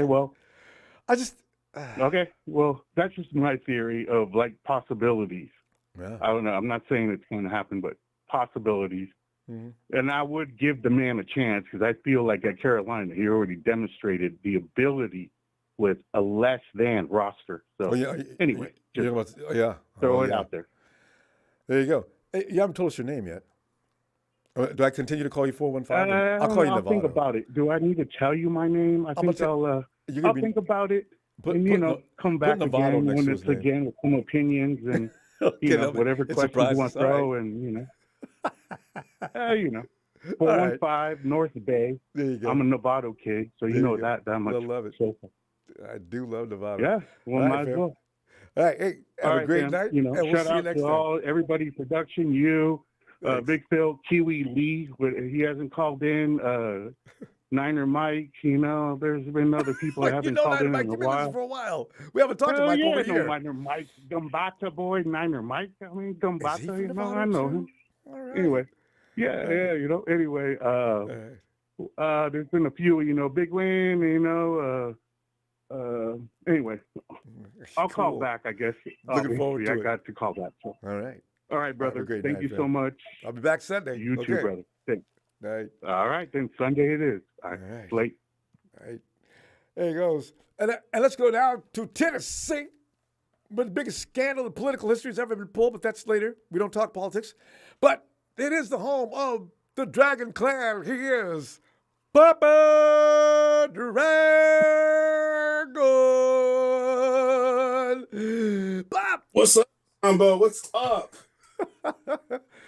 Pop, man, we're sitting there. Production and TNT. Big Show, Dre, and Tredge. Shout out to Chill, Diet Pill Phil. Shout outs. Let's go, Ronbo. Let's talk some football. Go ahead, get into it. Because that video of Trey, just everybody got all pumped up. Twitter broke out into a war that reminds you of something going on in the Middle East. And then Kyle Shanahan gets ranked at number 5 by one man in the NFL, Talking Head Circle. Pop, jump on either subject for a second, but give us some pop on that. All assholes. Just like an opinion, everybody has an asshole. No big deal. One throw lasted a couple of seconds.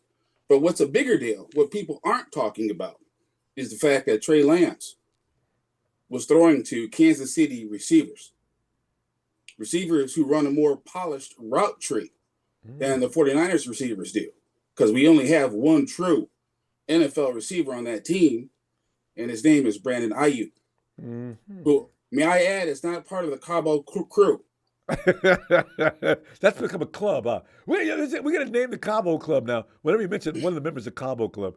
Yeah. Now, mind you, Ronbo, I'm 52. I retired at 47.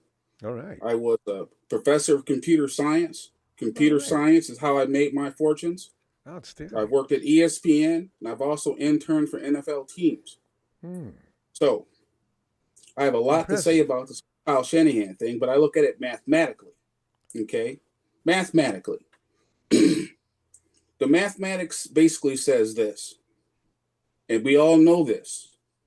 Trey's a hard worker. He needs time to develop. He's developing. He's not going nowhere. He'll cost $20 million against the cap if they let him go. Number 2, they keep telling us this team is ready to win now. Yet our quarterback room overall, why it may be best in the league, you cannot field an entire quarterback room. There's none of one of those guys right now in that room that I feel confident that can get us to the promised land. Out of the 3, from what we've seen on the field, Purdy has been the best. But make no mistake about it, we have not seen Purdy in a bad weather game or a windy game, and that's what our arm strength of his is going to fall apart. Okay? Number 2, we still haven't improved the pass protection. So who's to say any one of these guys are going to make it through? And at number 3, let's talk about the so-called 5th best coach in the league. Yeah. It's a general term. It's about as general as Trey Lance throwing one pass and a bunch of people going nuts over one pass. It is far more complicated than that. Where was his elbow? We didn't get a shot of his feet. What are his feet doing? Okay. What was the route? Was the ball thrown with anticipation? Those are things that we don't know. What we saw, what we saw was a goddamn commercial. And people reacted to it. A promo. Now, Kyle Shanahan. I took a good look at it, and I wanted to break down coaching depending on what you do for the actual club, and I graded it. So here we go. Let's do it. The first thing you want to have as a head coach is, are you a leader of men? Now, again, as a former college professor, I'm going to grade on the standard American grading scale. As a leader of men, Kyle Shanahan, while he does get his players to play for him and play hard for him, I consistently see the lack of actual leadership. For that, I give him a D. The locker room leads this team. The locker room kept Jimmy G in that starting job instead of Trey Lance. It's the locker room going to keep Purdy in that starting job. It's not Kyle because he doesn't make decisions on his own. D, play design. He is an offensive coordinator as well, so we're going to give him some of those tasks. As a play designer, Kyle Shanahan gets an A-. I'm giving him a minus because I don't know if he just forgot how to plan out passing plays, but when he does do them, people are wide open. So I like to give him an A-. I give him the minus because I still don't believe they're a good drop back team. I believe that's a personnel issue, okay? Which we're going to come to next, personnel, because he's also part GM. I give him a C+, but what saves him is all those late round picks, those mid-late round picks that have become studs, okay? I give him a C+ for that, but Ronbo, on offense, the man in 7 years has only drafted 2 Pro Bowlers, and he's supposed to be offensive genius. That's Kittle and that's Debo. And I don't know if Debo's fat ass is going to get to a Pro Bowl ever again because he got paid. Yeah. Okay? Play calling, I'm going to give him a C. The reason why I give him a C, Ronbo, is for some reason he gets to the damn finish line and he trips and falls on his face. Or he sees a woman in a beautiful skirt and looks off to the side and runs off to the side of the track. He doesn't finish the race. He doesn't complete the job. That's because he's not a leader. He's not a commando. He's not a Rambo. He don't get it done at the end. Okay? So play calling, I give him an absolute C. Personnel, I give him a C+ because of those late round picks. And last but not least, coaching and player development. Okay? I'm going to give him an A+ because when he does develop players, they develop very well. And he's got more coaches all over the league than anybody else right now. Give him an absolute A+. Okay? Now, what that tells me is that there's many coaches in front of him as far as leadership, and there's play callers in front of him as far as offensive coordinators. Easy. There's men ahead of him just because they don't make the boneheaded decisions that he makes. So his final grade, Ronbo, his final grade is a C+. That's not a top 5 coach. I'm sorry. People in front of him that probably be better coaches in our current or either. Go ahead. No, I was looking. Is that all the grades you're giving out though? Because you got two. I could go on and on. I really could go on and on. I could talk about how he drafted, how he listens to rap music. I can do a lot of different things. How he relates to young players. I can go through this long list of stuff. But at the core, when you're looking at a head coach, that's what you're looking for. I was looking at the total card, a couple of D's, an A-, C+, C+, A+, C+, C+. You know that's a B-, I would say, without calculating further. What's that? No. Total grade, overall grade would be a B-. No, my overall calculation was 2.7. Okay. I got 2 A's, a D, and a bunch of C's. Okay. Well, that could be a B- too. C+, D-. I'll give you that. C+, D-. But the point is, that's still not a top 5 coach. Yeah. He's not even a top 5 offensive coordinator. He is one of the best play designers, though, because people copy his shit all the time. He's one of the best, if not the best play designer. Mm-hmm. But when he gets into a game, he continues to have these McGlinchey moments. Like when McGlinchey would fail, it'd be spectacular failing. Get hip thrown. and Shanahan does the same thing in the middle of the game when it's so easy to just throw a challenge flag at the beginning of the game. What's a timeout at this point? I'm on the road. That was a brain fart. You know, not running the ball in the Super Bowl when you had the lead with 6 minutes left. And the fact is, Ronbo, that's who he is because he did the same thing with the Atlanta Falcons. So what you're looking at here is I can go off the top of my head, people who I think actually offensive coordinate the actual game better than he does. Let me see.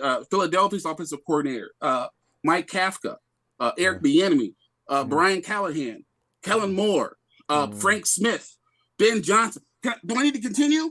No. These people don't shoot themselves in the foot like Kyle Shanahan did. I agree. We're going to run out of time, though. And you know what's the funny thing? You'd think Anthony Lynn was brought in to come in and whisper in Kyle's ear about certain things like that call they didn't make in the playoffs, about that missed reception would have surfaced, but they never did. But anyway. Right. Pop, I'm not saying he can't correct his problems. I'm not saying that. I'm not saying the 49ers will win a Super Bowl. I'm just saying that so many things have to go right, and one of those things is Kyle Shanahan. Yeah. Yeah, you know what? He's not perfect. You're not going to get a lot of strong pushback on that. He does do some things that make you scratch your head. But, Pop, as usual, you just brought a great argument to the table. If I was a judge sitting on the podium, it'd be hard to judge against you. So, you know. Bob. Let's debate it. Let's go, Big Phil. Let's debate it, baby. We got to set you guys up. Bob, I'll see you Sunday, okay? Outstanding. Somebody please give Big Phil a hug, a couple of holes. Have him call. No, we need to have Jimmy Garoppolo get a hold of Big Show, take him to Vegas like he did George Kittle and the rest of the boys. The Vegas Club versus the Cabo Club. Bob, we're going to go before we get cut off. I'll see you Sunday. All right. Shout out to production. Like and subscribe to Ronbo Sports. Oh, wait. Big Show has to know there. It's NPR, Phil, Pop. Snooze fest. Big Show's been throwing a lot of baskets, shooting more than Steph Curry these days. Hey, if you want to feel good about the 49ers, tune in to Phil. That's all I got to tell you. But if you want the truth, if you want honest analysts, opinions, and things like that, I'm going to give it to you straight. I'm not going to pull any punches. Like I say, every single year he has something to prove, and right now, Coach Shanahan wants to be the face of this team, that he should also take the brunt of the criticism. And he's getting it too. All right, great stuff, Pop. See, give my best to the rest of the clan. I'll talk to you later. Yes, sir. There he goes. Hey, yo, Ellis.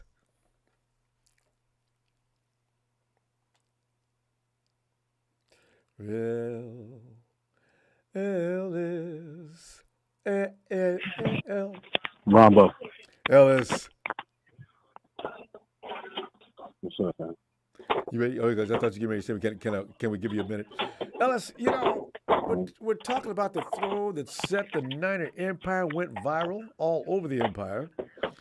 As people saw that clip of Trey Lance, that look in his eye, that posture, that tightened up move, that release. Boom! There he is! Oh, is that Trey? Yes! And, you know, it made people go crazy. We drew a lot of conclusions from that, most of us. Ellis, were you shaken or stirred? See what I did there? And by the way, when it comes to Kyle Shanahan, do you think he's a top 5 coach in the NFL?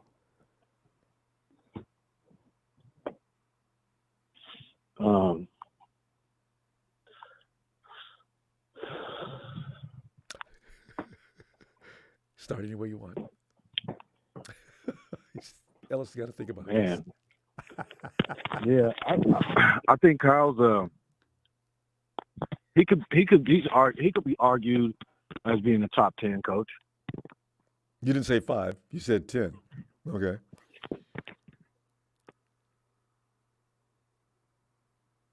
Yeah.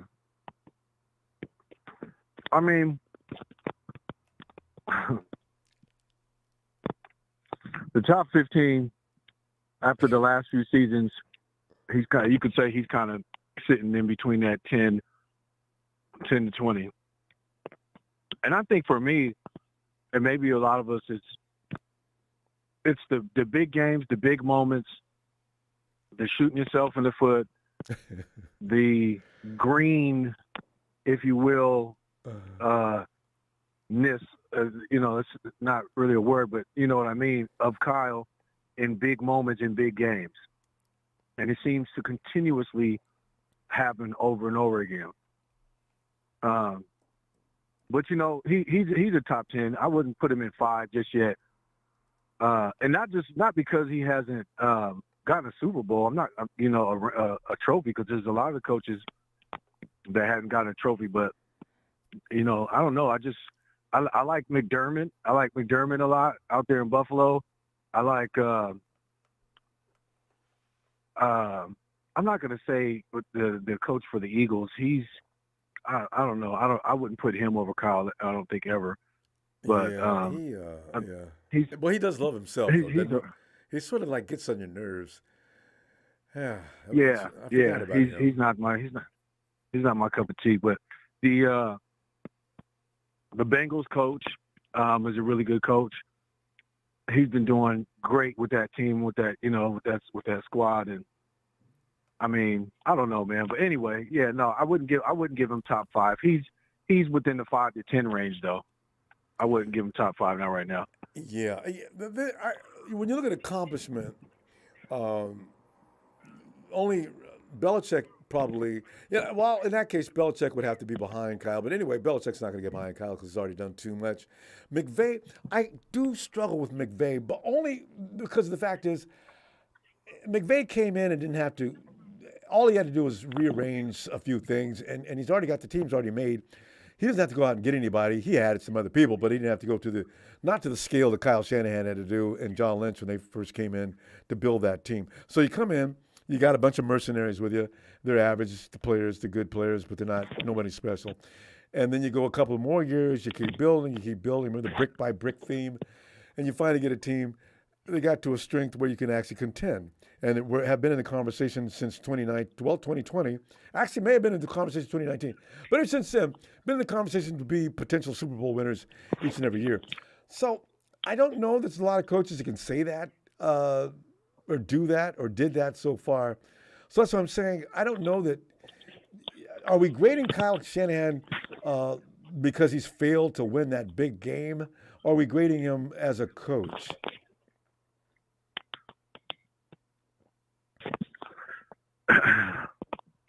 Sure, it could be a mixture of both, but that has a lot to do with him as a coach.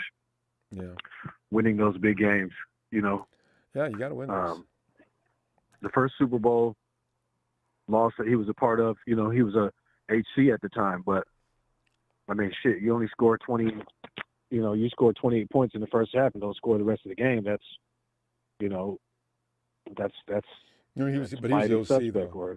Yeah, it's so funny because Kyle gets all the blame for that. While Dan Quinn, that's what I was saying. Yeah. Well, I don't give a shit about Dan Quinn. I know nobody does. Nobody pays because Kyle is the golden child. That's what I'm saying. You look up the booth, and he's out there running the offense. So Dan Quinn is down there, but he ain't doing nothing because his defense, as a matter of fact, gave up all them points in the fourth quarter. But Yeah. But we'll see. I think he has more to do. He's got more to do. He's got to get past 500. He is. Kyle is now past 500. Yeah, he just barely. Well, he's got to stay past 500. If we didn't have that 12 game win streak, he'd still be just under or right at. Yeah. You know what I'm saying? He's got that cushion with those 12 games. So shout out to the boys. Shout out to the boys in the uniforms that was playing their asses off. And I mean, he coached some good games. I said this year was the best year we had from him as a coach overall. 52. We were down 52-46, and Kyle's at 531. It took a long time to get there. Remember the first 2-3 years though, when we were getting our brains not beat out, but we weren't winning any games. So he's actually those close neck and neck losses. Losing by 2, losing by 1. Losing, under 5 points. I mean, there was a lot of games, where that was happening. But that was a lot of it was because of just the offense. The offense could not produce. Well, remember they came in with a ragtag. The defense was. Yeah, they didn't have anybody. Yeah, I know. You got C.J. Beathard, looking like the Jets, and Nick Mullins, and So looking like the Jets. Yeah. Yeah. But So anyway, but as far as the trade thing, man, it was it was nice. It was a clip. We didn't get to see the whole workout. It would have been nice if we could have got the whole workout to really give a thorough, assessment of what took place out there. Yeah. Yeah. I love it. I mean, he's been capable. He was throwing those when they were having the private practices. You know what I mean? So I'm not trying to I'm not trying to undermine or downplay because I love Trey and I'm a Trey guy. I just it needs to it's the release and the mechanics look like there was some improvement. He looked like he let the ball go better than Patrick did. Patrick's got that sidearm baseball kind of throw still. I know. And he throws the ball well, but he throws the ball damn good, and he gets it there, and he's got a nice arm. I mean, and he's the only one I knew that can throw around a a defender standing right in front of him. That by Mahomes is that's arm angles and throwing. I bet there's not another quarterback in the NFL that can do that. No, there's not. And Aaron Rodgers is probably the only one who can flick and turn and do little different stuff like that. But that's the freaks.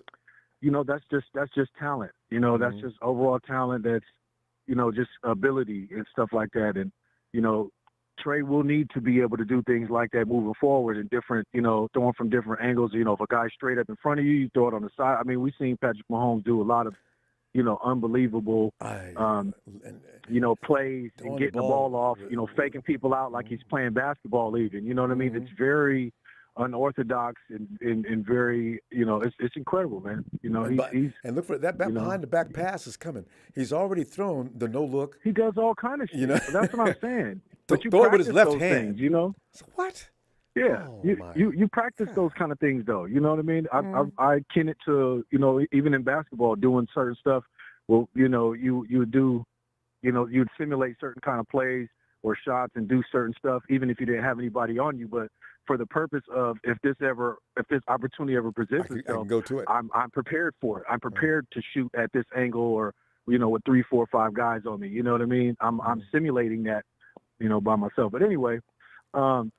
Yeah, man, Trey's got to keep it going. I want to see – I'm glad that he's working out with somebody that's on, Patrick's level. I think that's great for him, if he's touching, different areas and working with different guys, especially on that caliber. That's only going to make him better. So I'm glad to see it.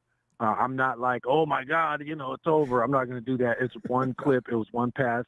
It was a beautiful pass. It was a heat seeker, so but shout out to him for working and staying on top.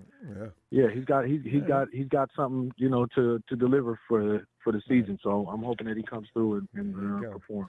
All right, Ellis, we're gonna go and be back Sunday, and it's time for Tony and his mock draft, and then everything else we do on Sundays. All right, fam. Ellis, we appreciate you, fam. All right, shout out to that adorable squad. I'll see you Sunday. Bye, Ronbo. Hey, who was that? Is that Johnny? It's Joshua. It's Josh. Hey, Josh. Bye, Josh. Bye, Ronbo. Bye. Shout out to Niner Faithful. Hey. Hit that like and subscribe. Good stuff, Josh. I love it. All right, thanks, fam. Peace out. Yes, all right, Rellis. Night. And let's go check out Santana. Boom, boom, boom, boom, boom, boom, boom. What's up, Ronbo? How you doing? Santana doing all right, man. Just because when we get splash news like we do in the off season, it's nice not to have to hear about Rodgers all the time, right? All of a sudden, Trey comes blasted out there with the footage. It was short, but we've seen a few things that you got to smile about, and so I don't know how many conclusions we can draw from it, but the form did look a lot better than the last time we've seen him, and this is from a guy that's been laying up trying to rehab, so that's good news. We don't know yet any more than that though. And then Kyle Shanahan, I think if we took a vote around the Niner Empire, I wonder how many people Yeah, damn right, Kyle Shanahan's. I'll put him at number 3. You know, I got to tell you, I'm joking, but I would put him at number 3 up against McVay. McVay is. Why does he get all that love? Anyway, where do you think Kyle Shanahan should be ranked? Is number 5 okay with you, or should he be worse? I think he's in the top 10. I don't know if he makes it into the top 5. That's just, I mean, it looks like he still has some, growing to do as a head coach. Yeah. And I think everybody has seen it.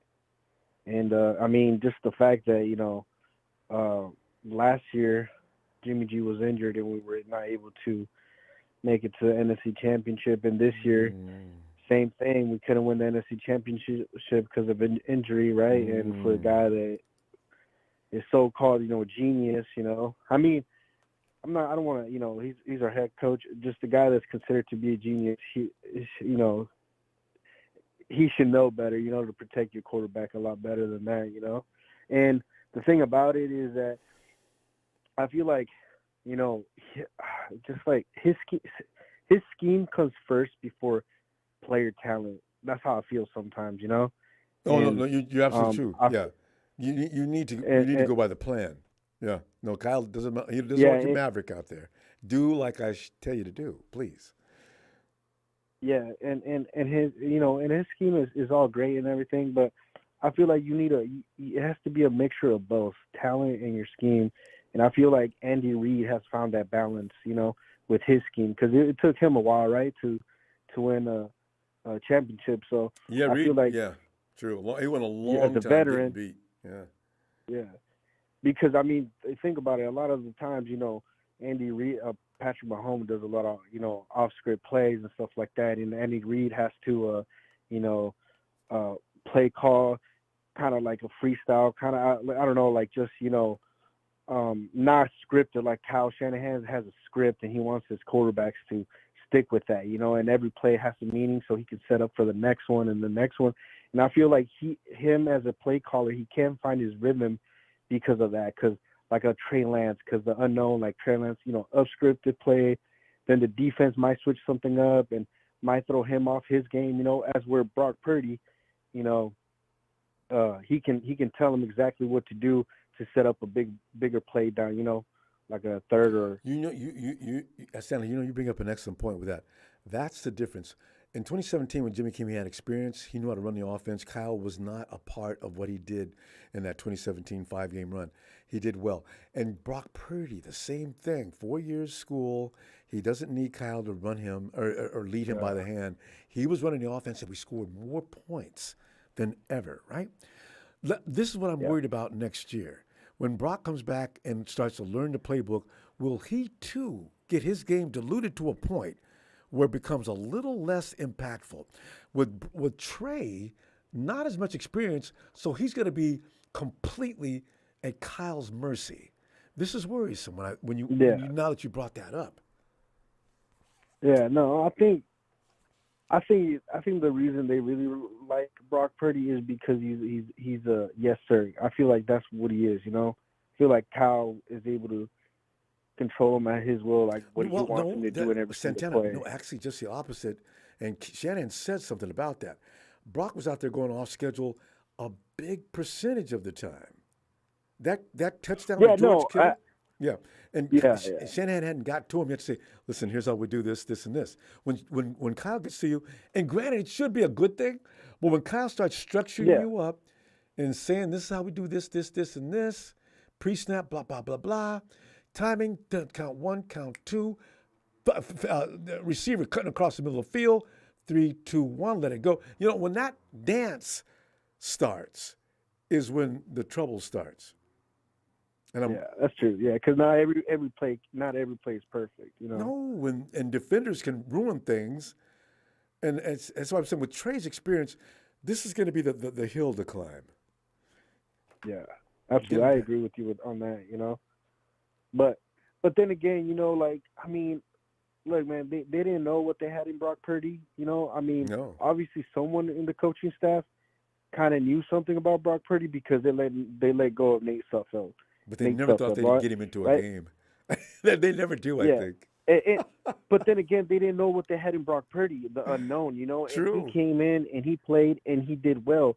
And I think that, you know, Trey Lance needs to get that opportunity too as well, because you never know what he can be. We don't know what he is. You know, I know we've seen a couple of games of him, but you can't really come out with the conclusion whether he's a good or he's a good quarterback or you know, or a bust, because there's not enough tape in that we've seen. You know, that's why I'm scared for him. He's gonna have to come out there and do his own thing. Will he be able to and allowed to? This is the thing. I don't know. Yeah. We'll see. I mean, we'll see. That's what I mean. That's why I give Kyle. He's in the top 10. You know, he needs to let his players be a little free. You know, along with the scheme. You know, and I feel like as long as he's strict and has his hard-headed and his scheme first, I just don't see it. Look at our team, how stacked it is. You know, and defense and offense, and we can't even get to the Super Bowl with this team. You know, so that's why I feel like he's a top 10 quarterback, because he has coach. You know. But he's gotta keep his Trey foot Lance, on the gas. Kyle's got to stop, take his foot off the gas. Real quick, Ronbo, Trey Lance, I don't think he's going to get traded. I think all this noise that's going on in the media is dumb. If he was going to be traded, I feel like it would have been known by now, so teams can start bidding for Trey Lance. You know, why would they want to keep it under secret? There's no legs on this trading Trey Lance. You know, they usually do keep those kind of things quiet, but they're not trading Trey Lance. We can't. No, but I mean, they can't even afford to do that anyway. They need Trey Lance. Yeah, they need him to be in that room and ready to go. Who are you going to get? Yeah, you can't go without. Exactly. You can't go 2 quarterbacks. No. You got to have 3 minimum. No. Anyway, yeah, he's not going. Exactly. So yeah, man. So the people that think that Trey's going to get traded, he's not going to get traded, man. You know, but we'll see. I mean, the good thing, Ronbo, is that we have there's so much unknown at the quarterback, position that you don't know how Brock's going to come back. You don't know what Trey Lance is going to be, and then you don't know how Sam Darnold, if he ever gets a chance to play, how he's going to be with the team. Is he going to be a picking and fumble machine, or so? Or he's going to be a lot of unknowns going into the Kyle season. Shanahan puppet that all of a sudden gets neutered and it just loses all his aggression and everything else. That's what Kyle does. That's a perfect way of saying it. Because Kyle's got a certain way he wants things done. 100%. And you got to do it. And then you start to look like a puppet that's making mistakes and getting all the blame. That's why I worry about Trey, because Trey's going to come out there and Kyle's going to have those strings and he's going to try to work them. He's got to let people play. Yeah. Anyway, that's how I feel too, But Ronbo, we're good talking to you, man. I'll see you Sunday, man. Thanks, fam. Appreciate you, Santana. I'll see you Sunday. You too, man. See you. All right. And hey, Big O. Big O, man. I haven't called that name. Yes, sir. Big O, man. How you doing? I'm all right. How about yourself, Ronbo? I'm doing great. I'm waiting for the season to get started like everybody else and talking crazy up until then and jumping at every little media tidbit. And that thing shook everybody up. All of a sudden, he showed Trey standing back there. Great form. Head downfield. Arm coming back just not all the way back below the hip with the hand like it did. Elbow dropping down right around the waist where it should be. Still close to his head.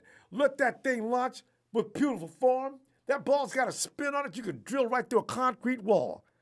Boom! Hit that receiver in stride. It's, who is that? It looks like Trey. It is. And he's working with Patrick Mahomes. So everybody got a little excited. Did you get excited, Big O? And did you draw any conclusions from what you saw? And also, talk about Kyle Shanahan. Of course I got excited, Ronbo. Of course I got excited. How excited did you get? Here's why I got excited. I got excited because he's healthy enough to be out there working. And then there's that. And that's the biggest thing right there. I mean, as far as the throw, and everybody wants to see the video, and everybody wants to see how his feet look. None of us are quarterback coaches. None of us are coaching Trey Lance. So we wouldn't even know what to look for. So people out here want to talk about, we need to see more video. There's only one throw. Be excited that the young man is out there healthy enough to even be working out right now. That's all that's needed at this point. So that's what we're talking about. That's just we got to wait a few more weeks. Yeah, but like I said, the fact that there was a spiral and all that, that's always just positive. and he looked like he's working on this. Like I said, that's all positive. But like I said, I mean, he's just it's a time thing. Like I said, and Brock, I mean, he's next in line to get out there and start throwing whenever his time comes. I mean, so we just look forward to that. Yeah. Right. Yeah. Yeah. We and like I said, I mean, I think that yeah, and I think that I mean, I can't say for sure that this is what's going on with Kyle and John, but if I tell you right now that, oh yeah, you know, Brock's not going to be ready to start the season, so we're going to have to go with Trey. Well, that's giving other teams the advantage that, okay, we need to pull that tape out with Trey again. But by them saying, oh yeah, Brock's our guy, Brock's going to start week 1 if he's ready. So now teams are getting ready for Brock, and then Trey show up out there. Now they're like, whoa, we're not quite ready for this. I mean, we had an inclination, but I mean, so it's all, you got to take what they say with a grain of salt because, I mean, we never know what's really going on behind closed doors. Yeah, and medical things like that, you can estimate and judge. Sports medicine has become a thing where, yeah, you can make pretty close to accurate decisions, and they're saying that everything's going just as planned. But honestly, you know, football and being able to play football in football shape with an arm that's coming through a procedure like that, I would bet, if I was going to bet money, if we go to Vegas, will Brock Purdy be ready for week 1? Hell no. And I'll put $500 on it right now. You know, say, you know exactly. what? I'd say maybe week 5, 6, somewhere in there at the earliest. Right. And I'm a 49er fan first. I could care less who's playing quarterback. They can put you back there, Ronbo. And I'm you know I do a job for you, big O. You know, these predictions are just, they can't make that prediction. So, you know. And so, but it just boils down to, we got to, like I said, get back to just being fans. Like, I mean, a lot of us pretend to know stuff we don't know. I mean, going to the whole coaching situation. Everybody's talking about Kyle Shanahan, was he top 5, top 10? I mean, the way 3 out of the last 4 years he's been. Go ahead. With 3 out of the last 4 years, he's been in the Final Four. So I mean, hey, that's why I know you can't be no less than 4, right? Yeah. Everybody want to throw up, Bill Belichick and all these other coaches. Well, Bill hadn't done anything since Tom Brady left him. I know, and Tom he made the playoff one time, and then he got blew out in that game. Yep. See, Belichick gets a pass for being good in the past, but like you say, without the Brady factor, all of a sudden he's not that great. Right. And so I mean, what are we really talking about here? Is like people I just speak just to be speaking sometimes. You know, Big O. Yeah. Also, I got a problem. Okay, I give McVay credit. But Kyle's whooped his ass every time he sees him. And also, except for once, and that was the worst time to lose to him. But the thing is, then you look at Harbaugh, and what have the Ravens done? So, if you want to dissect it, Shanahan may be getting cheated here. I would have put him at number 4 minimum. But, you know, most people think, no. Exactly. Like I said, you can't go lower than 4 because he's in the Final Four 3 out of 4 years. And really, I mean, if you look at all the reasons why we haven't got the big ticket was, I mean, you want to look at injuries. I mean, yeah, everybody has injuries, but I mean, we have injuries to our starting quarterback. Our left tackle is down a couple of years ago out there on the bum ankle. Mm-hmm. I mean, so it just drop interceptions that fall right in your hands. That's nothing that coaching can't can change. Do anything about that. You know, also not nothing at all. Yeah, and then everybody want to talk about, well, he should run when he should pass, and he should pass when he should run. Well, it's at the end of the game, 6 minutes left. Guess what the other team know? Oh, he's trying to run the clock out. So guess what are we going to do? We're going to stack the box. So you can't just sit there and run into a brick wall. You're going to be 3 and out and no time to run off the clock. You got to stay balanced. You got to keep mixing in the pass. Yeah, you got to carefully do that. But you don't know who you're going to. Keep hitting Debo. They weren't guarding Debo well. He was still losing this defender. We didn't have an Ayuk then. Kendrick Bourne wasn't bad. I don't know who else we have that year. You know, we didn't have any really top-tier receivers. George Kittle was out there. So you got 3 hands that you can pretty much depend on to some degree. And Kyle was, I don't know, he didn't know what quite to do. It was the first time he'd been in a Super Bowl as But who was leader. Kyle throwing the ball to, Ronbo? Who was Kyle throwing it to? I forgot about Emmanuel Sanders was on the field too, though. So you had 3 or 4. Sanders is definitely damn good. as was Debo, but he was Hell a yeah. rookie. So, you know. But my point is Kyle wasn't throwing it to anybody. That was Jimmy out there throwing it, right? Oh yeah, and then once you get the ball to the players, it's up to them now. It's true. Exactly. So I mean, we can't say, well, he didn't win the big one, so he's top 10, and one caller says he's 10 to 15 or 15 to 20 or whatever. Yeah. Come on now. The other coaches ain't done nothing. This man took a third string quarterback and went undefeated with him until the quarterback got hurt. You know that? What are we talking about? Oh my God, that is a huge exclamation point. He took. I mean, granted, he played a little better than a third string quarterback for sure. And he had some outstanding. He had death row out there surrounding him as far as players go. Nobody could deal with that arsenal of talent. So, yeah. Anyway, we got Big O. Good to hear from you again. Yeah. Well, let's Sunday. I'll be back if you got time. Oh yeah, definitely. All right. If you rocking, I'm rolling. Yeah, I like that. All right, fam. Have a great night. Yes, sir. All righty. We out. There you go. Yeah, you know what? I don't say, Ronbo, don't be siding up a channel. I'm siding up, just pointing some things out, you know? Here we go. Jason will tell you exactly. Hey, Jason. I know Jason. Oh my God. I know, you know what? I can never actually predict Jason. He comes in and he says things sometimes I didn't see it coming. Jason's not there? Yo. Oh, it's not the same Jason. You're not the Boston Jason. Who is this? Nah, it's JC, bro. Juan Carlos JC. Okay. Sorry, JC. But man, the reason I'm calling in is because I tagged you on my Twitter. I was at the Houston Galleria Mall and I ran into a badass. You with Jimmy Ward. Yes, sir. Yeah. Hey, JC, what's up? Man, you know, I was in the Galleria Mall and I see this guy and I'm like, man, that's Jimmy Ward. And as soon as I saw him, I asked him, bro, are you Jimmy Ward? And he's like, hell yeah. And I was fanboying it out, man. I got to. I'd have been shocked. Jimmy, damn, I knew that was you. Damn, man, give me 5. You're not all gonna care though. Jimmy, hey, you gotta chill out, man. No, yeah, and you know what's a little surprising, bro? He was very humble. He's very chill. He was telling me about how he tried to talk to John and Kyle, and they weren't really budging. So that, you know, everybody made a business decision, and you know that he's looking forward to playing with Nico and the rest of the Niners. And I said, man, you're in the 49ers South now, and he's like, yep.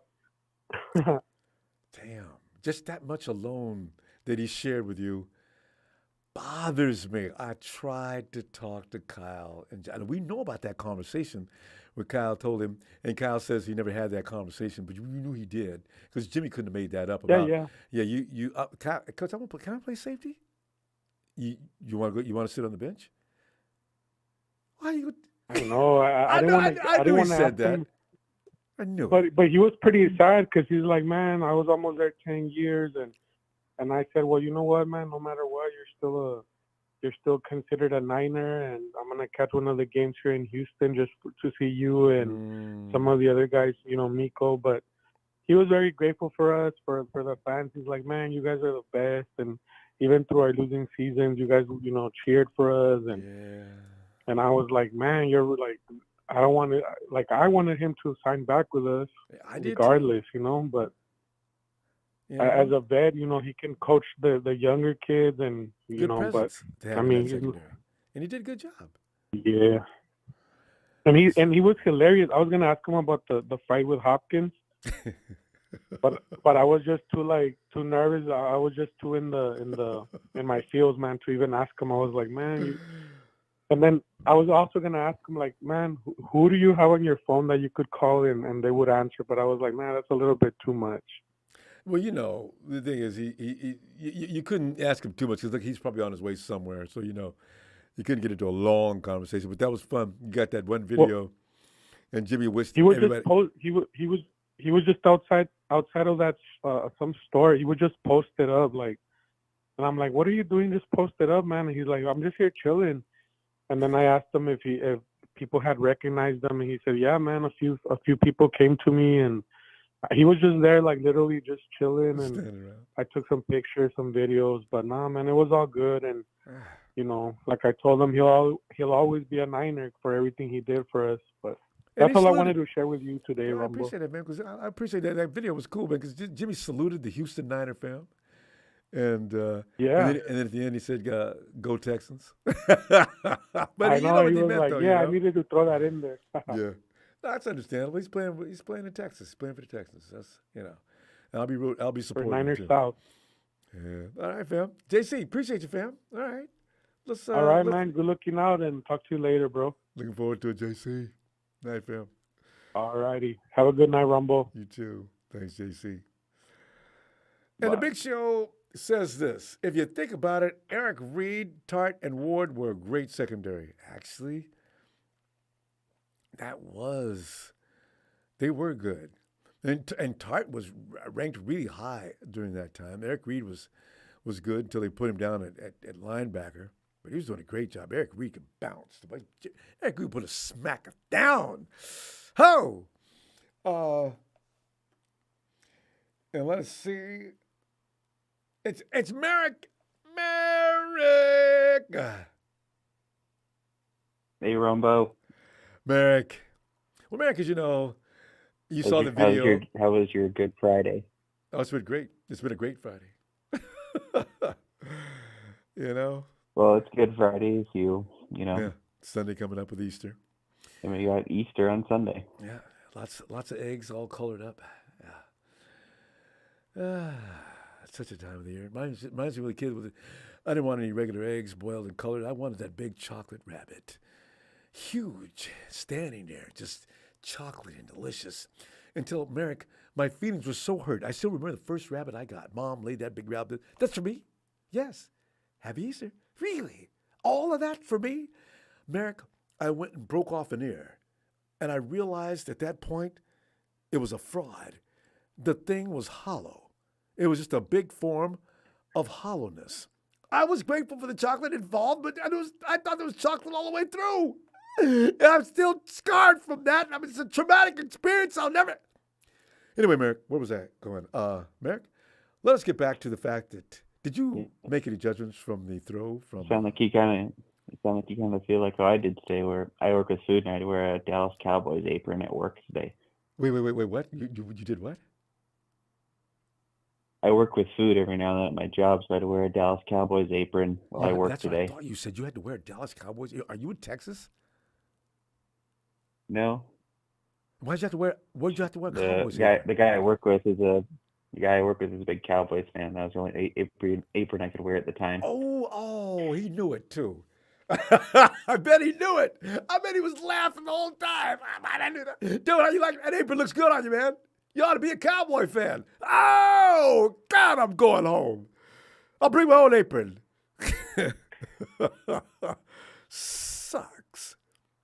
Well, Merrick, you got that video has got people going. What did you think about that throw? And did you see anything that you really appreciated or not appreciated? And also, whether or not that we should be Kyle Shanahan, is he a top 5 leader in this league or not? Well, in terms of the video, I thought it was impressive, but I'm not super hyped about it because, I mean, Zach Wilson had a similar nuts throw at the combine, and, well, we know what he is now. So I want to see more from Trey. Zach. That's the biggest joke of last year. Zach goddamn Wilson. God, I'd be mad if I was. Yeah, I remember when he was all the hype. Oh, everybody loved for him. a few weeks. Remember that? Some of us were hoping we could get him, right? Zach, Wilson. I mean, he's already. The Jets got him number 2. Oh man, people are all upset. We dodged the bullet. Although I wonder if he'd have done that same thing with San Francisco. I don't know. Yeah. Who knows? But I'm glad Trey is able to throw, and it's great for him to be working with Mahomes. He should have learned a few things. Because Patrick is the complete. Yeah, I definitely think weapon. Kyle is a top 5 coach. Yeah. The only coach I can name off the top of my head that would be better would probably be Andy Reid, and if you're going off accomplishments, Bill Belichick. I don't think Sean McVay is better than Kyle. I don't either. Thank you. Somebody good. I was hoping somebody would say that other than me. And John Harbaugh, you know, is he Jim or John? Anyway, the Harbaugh that's leading the Ravens. It's John Harbaugh. It's John. John, I don't know. For his team, you can actually say they're lacking in talents. They only if Lamar's not on the field and healthy, the Ravens probably aren't going to get much done. But is that Lamar or is that John? Well, I think it's sometimes they built their whole scheme around one player, which is Lamar, and then when he goes down, their offense they're beatable. turns to poo-poo. Yeah. So, you know. Whereas us, we're not dependent on one player to run the entire offense. Kyle he works hard at that never being the case. So, yeah. I'll put McVay. Rams fans, I tell you what I'm going to do. I'll put McVay and Kyle neck and neck with. I want a little lean to the right toward Kyle, though. Because, you know, Kyle had to go through hell to get that team where it is now. He had to build a lot. They had to go through a lot of lumps. And he still handed the Rams their ass for the last 4 years. So, except for the one damn game. God almighty. But anyway, I still put him ahead of McVay. And as I said, I mentioned my case for Harbaugh. But most 49er fans, well, tonight we've had a lot of calls that people don't think so. But I think he's not getting enough credit. Well, it kind of sucks that you can do all these good things for a team, but you're only remembered for screwing up a couple times. No, because I you know, it's tough to win the Super Bowl. Everything has to be aligned right. Mistakes can't be made.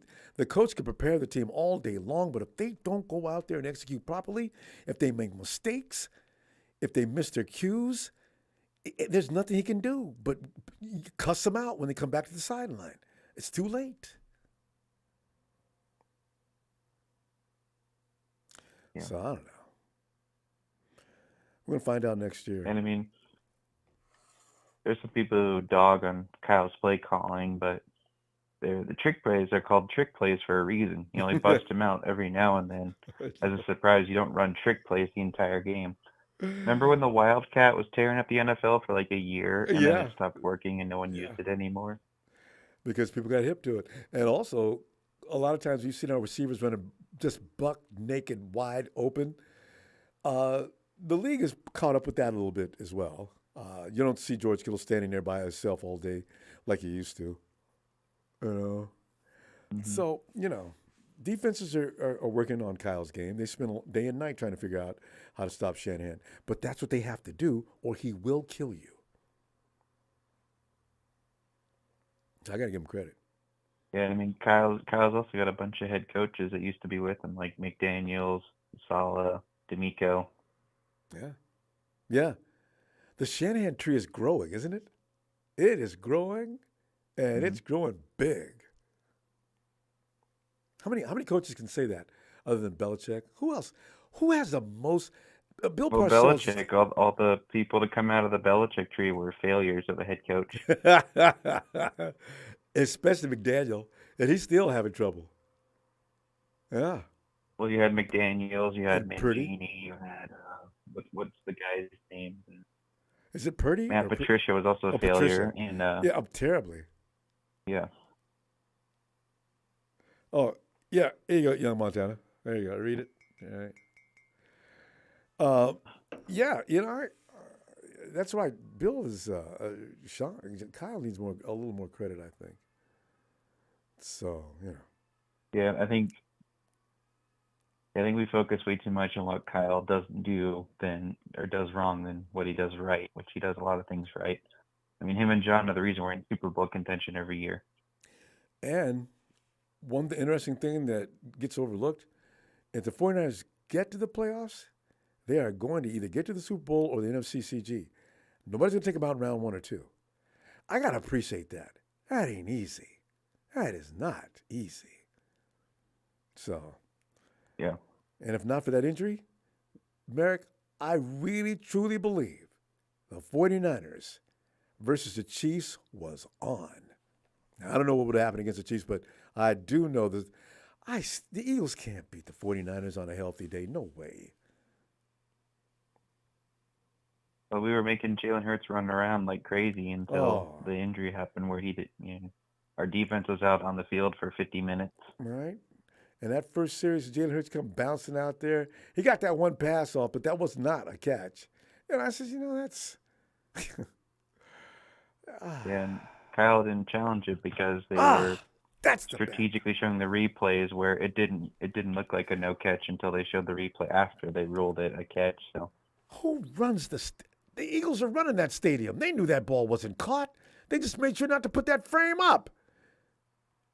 Any gut instinct you had, you should have. If Ward came back and said, to be fair, Kyle should have known if the player's freaking out, like challenge it, but I'm not going to put all the blame on him. It's the first half. You don't have to worry. Oh, it's too late. Meg, we got to go. Well, it's pretty hard to justify challenging a play in like the first 5 minutes of a game. Yeah. But just think if he would have. Then everything changes, and maybe, just maybe, Brock's not in the same position at the same time on the same place on the field to get that. Anyway, I'll look for you Sunday, okay? Well, Always appreciate you, I'm not going to go into what-if territory. I know, but I have to make I do myself enough feel of that better. on my own. I know. All right. Man, I'll see you Sunday, fam. Appreciate you getting in here. All right, see ya.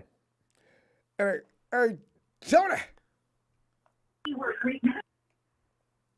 Ronbo, good evening. Tony, it's a good evening, good Friday to you. And, I tell you, it's the draft picks. I thought about you when I read that caption the other day. There's another guy, and you probably know who it is because you pay close attention to these things. There's another name the coach is saying they put way ahead of Richardson, and they said several coaches are putting blank ahead of Richardson. I said, this is what Tony's talking about. Richardson's getting all kind of love, and here's this dude who's probably going to go ahead of the draft. When it comes to quarterbacks, it's always a surprise. Tony, who's the first quarterback off the board? And if Bama's quarterback goes first, a lot of people are going to be saying, oh, man, you got to be kidding me. Or they're going to say, yeah, we knew that. Right. Yeah, it's either going to be, I think C.J. Stroud of Ohio State going first. Ooh. That dude play, but Bryce Young might go first, too. I don't know. It all depends on Carolina's need, that team need. But C.J. Stroud is the best quarterback in this draft. All right. In my opinion. But you're talking about they're promoting Bryce like crazy. You're talking about Will Levis of Kentucky. That sounds right. Is he good? Yeah, I think he's better than Richardson. Ronbo, that 50. I read to you that's 53% completion percentage, and 1 year. Ronbo, those are red flags, man. I know. He needed, like you even said that he needed more work in college. Yes. I mean, 1 year? Come on. Brock Purdy is living proof of why coming out of school too early, particularly as a quarterback, is not good unless you really kicked ass, learn quickly how to manage an offense, then you come out. But get another year of seasoning in. Quarterbacks don't get injured seriously normally at college level. Every now and then, but it's not often. And that's Ronbo. You've never seen Desmond Ridder at college. You don't watch college, right? No. You've heard of the University of Cincinnati being good the last few years, though, haven't you? Yeah, I know the schools that are kicking butt, but I don't know the personnel. Desmond Ridder was a 4-year starter, just like Brock Purdy. That's why I'm quietly confident on Desmond Ridder this year. That matters. He's going to 4 OTAs. He's going to be the guy. Rambo, he was like 41 and 14 as a starter in 4 years. See that? That's a lot of seasoning that's really important, especially in the NFL today. Because defenses are sophisticated, they're intimidating, they are frightening. And if you come in with anything weak, they're going to beat your ass. Oh, they're going to get you. So, Yeah. I'm reading right here, Ronbo, C.J. Stroud. C.J. Stroud was a 2-year starter at Ohio State. He threw for 4,400 yards his junior year, and 3,600 yards last year. But look at this completion percentage, 71.9. Ooh. And then last year, 66.3. Yeah. That's a far cry from what You know, Ronbo. that's what's his name over in the Bengals. Didn't he have numbers like that too? I got a lot of credit. I give him a lot of respect. Burrow, I know he had his boy Lamar, but still, my God. And here's a fun stat, Ronbo. Joe Burrow is from Ohio, from University of Ohio. I can't think of the city, the University of Ohio, which is in southern Ohio. It's north of Cincinnati, but south of Columbus. And that's where Joe Burrow and his family's from. Mm-hmm. Joe Burrow went to Ohio State, Ronbo, and they wouldn't play him. So he transferred to LSU, and the rest is history. Who was at Ohio State at that time? Urban Meyer. That's fair. But I mean, who was throwing the ball? Was it what's his name that's over in Jacksonville? I can't remember who the quarterback was. Because I'm trying to understand who in the world made Joe Burrow have to go look elsewhere to play college football. There's been a couple stories like that. It was that one kid, but he never got drafted. I forgot that kid's name. He didn't get drafted. Yeah, he's a footnote. Joe Burrow. Don't let me ask you this though, and my nerves always the quarterbacks in the first round. What's his name? What's his name in Jacksonville? Lawrence, Trevor Lawrence. Yeah, Trevor. Trevor actually is the standout of that class now. We can actually establish that, can't we? I said it was going to be him and Trey Lance, and the rest of them are going to be trash. And that's still debatable as far as Trey Lance, because like you said, we don't know yet. You're true, but I didn't like Justin. But just Ohio State, I really did. But you have to rank them now that they've already established themselves in the NFL. It's Trevor number one. Don't you have to call Justin at least number two? I guess. Him, Mac Jones, take your pick. And Mac Jones, well, anyway, Trevor's He's on his way. Yeah, Mac Jones is on the fence. You don't know what to say about him yet either. Justin, you can see the upside. I got a feeling this is going to be the year Justin Fields, because he's never had a good team around him as far as protection. He's only had he's got weapons. Offensive weapons. Let's see what it looks like now. Mm-hmm. You know, so yeah, man. So, but the first round quarterbacks frighten me. Yep. Every year. Trey works hard. Trey got the weapons around him. Yeah. Well, to him, as this I said, be good competition. It's just a matter of seeing it, processing it, learning from it, growing. This is the thing, you know. You can't just come in the NFL, especially from a division what he was coming out of in college, and just come in and just light it up, unless you played at least 3 years. What's his name? Went to the same school. How many years did Carson Wentz play? He came out in 2016, 17, 18. Was he in his sophomore year, junior year? He certainly wasn't a freshman. I have no idea. Yeah. But he came out of North Dakota State, you know. Carson Wentz is, what's his name? Who are you saying? Carson Wentz? Yeah. Carson, he's strong. He's country strong, too. Yeah, see. So, and Kyle's probably thinking maybe that's what they raise out at Dakota. You know, that's a hardcore. I mean, the freezing cold temperatures. And you see those guys working out. Those kids they're out there in short sleeves. I said, you know, this they're playing the dome. I said, well, you know, the workout. Are they playing a dome in Dakota? The workout looked to show them out there in the cold weather. Maybe they were just working out somewhere else. But I said, you know, that's rough. Dakota's too cold to be trying to work outside anyway, so they needed to build a dome. Anything you do in that area, that's that place where you hear those news reports saying, beef died on the hoof today in the South Dakota, North Dakota area, in Montana. I say, what does that mean? Bulls bitter. That's bitter. Bulls they use the word bitter. No, bulls are standing outside, and it's so cold it killed them. Ah, Jesus. Yeah. So that's humans have no chance. So, you know.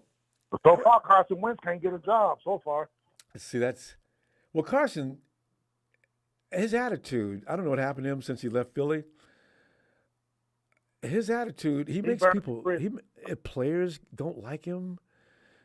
Coaches. I heard he burned some bridges. Yeah. Mm-hmm. So I don't know what to think about him.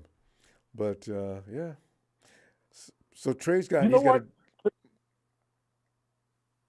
Go ahead. I was going to say about RG3. RG3 should have kept playing, Ronbo. Remember he was backing up Lamar Jackson? Yeah. And he retired 2 years ago. He's been playing the last 2 years, so if he'd have kept playing. I don't. What did he leave for? He's not hurt or anything. I think he got hurt once, though. He just retired. He retired to go to broadcasting because he works for ESPN now. Yeah, he tired of backing people up. So, yeah. He would have been playing, though. Yeah, he would. If he'd have kept all playing. last year. And the year before that. Yeah, because Lamar's was 2 years in a row. Is Lamar going to get paid, Tony? Lamar made a mistake last year by going out there playing and didn't get paid yet. Now the Ravens actually have him. Well, he's going to get paid. It ain't going to be the $200 million he wants. He's going to they're going to meet in the middle somewhere and sign maybe a year or two deal, and they pay him $30, $40 mil, and then he just try this again. Because the time is ticking, man. You got to do something. But I'm wondering if draft day, I got a funny feeling that somebody's going to try to trade for him. Because the Ravens already reported looking around for another quarterback in the draft. I don't know who that could possibly be. Watch out for this, and I could be totally way off base. Watch out for the Houston Texans at pick number 2, because they got 2 first-round picks. Watch out for the Houston Texans. They're going to trade with somebody. One of them picks. You're right. Yeah. And then they'll give up their first next year and one of the first this year. Watch out for your Houston Texans and your boy D'Amico Ryans team down there. I just got a funny feeling. I'm not saying, but you never know. And he learned from John and Kyle. They'll trade that first-round pick down a couple of places at least in a heartbeat. Yeah, we'll see. Yeah, yep. And go Ronbo, these knuckleheads, these Rams fans, they got the litigated gall to be in here talking trash when their team is rebuilding. Ronbo, they're going to be the worst team in the NFC. Oh, God. Maybe the NFL. No doubt about it. But the Ramillion sports person said that's not Ramillion Sports. He says last week, Ronbo, that's not me. I don't know. That might be an imposter. Right. Because I don't remember Rudy being that rambunctious and obnoxious. He has little snide remarks, but that one's going all out and with energy that I'm not quite seeing Rudy do. Yeah, you never know. You never know. But then again, it might be an imposter. And Young Montana, same thing. But then again, both of them set up the kind of aura that you can exploit in that fashion. It's probably JJ. He said Rudy has a channel. Yeah, no. Rudy's got a channel. We got 7 subscribers to it or something. Don't laugh. He smokes great cigars. Ronbo, I just got this feeling. There's going to be 2 big trades on draft. The first round. 2, not 1, 2. I don't know who it's going to be. One may involve Lamar Jackson. One may not. But somebody's going to try to trade up too. And Rudy, I mean, we're talking about Rudy so much. And the thing is, Tony, they're not going to reveal or say anything yet because it's too soon. Sure. They should put it out there because they want to make sure to track. If I bet around the league, I bet the circles they know that the Houston Texans have already gotten an offer from another team. They'll give up this, and this if you'll give us that second pick. But they don't want to say anything. They don't want to get a better offer. You're right. It's going to be something. Tony, we got to go. And be looking forward to hearing from you on Sunday. And just keep an eye out on this Bill Belichick shipping off Mac Jones. Well, they can ship him off. He'll be a backup. What did he say to piss Belichick off to that point? My God. He went and got help. He was working on this game on the outside. Oh, that's what pissed Belichick off? Yeah. Wow. You know, he's very paranoid. Belichick's very paranoid, you know. Yeah, but I need to threaten to get rid of you? That's really... I might say, Mac, if you need help, I wish you'd come to me first, and then let me talk about whoever you're talking about. I'm not going to tolerate that. You tell that guy tomorrow you're not coming back, or else. Yeah. Yeah, but I'm not going to get rid of you. Yeah, don't mess with Belichick. Oh, God. Yeah. So, Ronbo, I know you got to go, but keep your eye out on that second pick, Houston. Can't wait. And I still say Arizona going to trade that third pick, Ronbo. I tell you,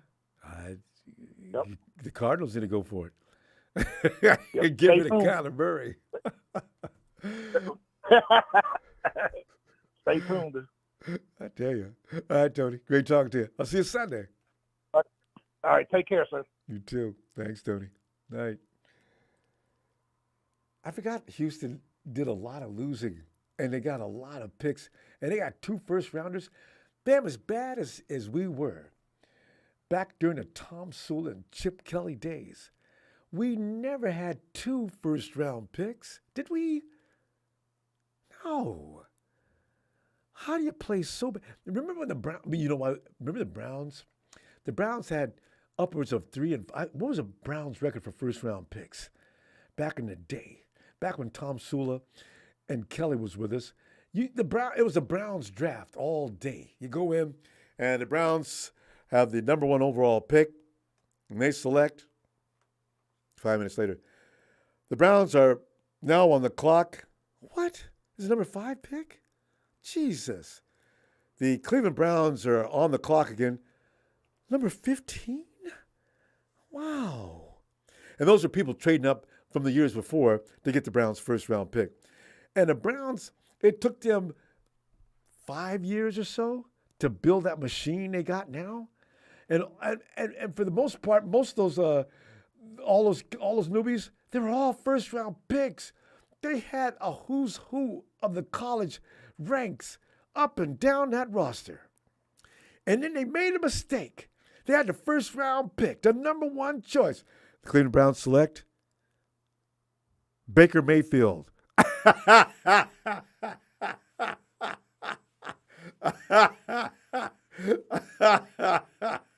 You know, it hasn't been right since. Woo! Because I remember I wanted with Solomon T. I don't know about Solomon T. We wanted. They took what's his name that year, that bone crushing. Oh, defensive end. I said, oh man, I wish we could get him. Would I select Solomon Thomas? No!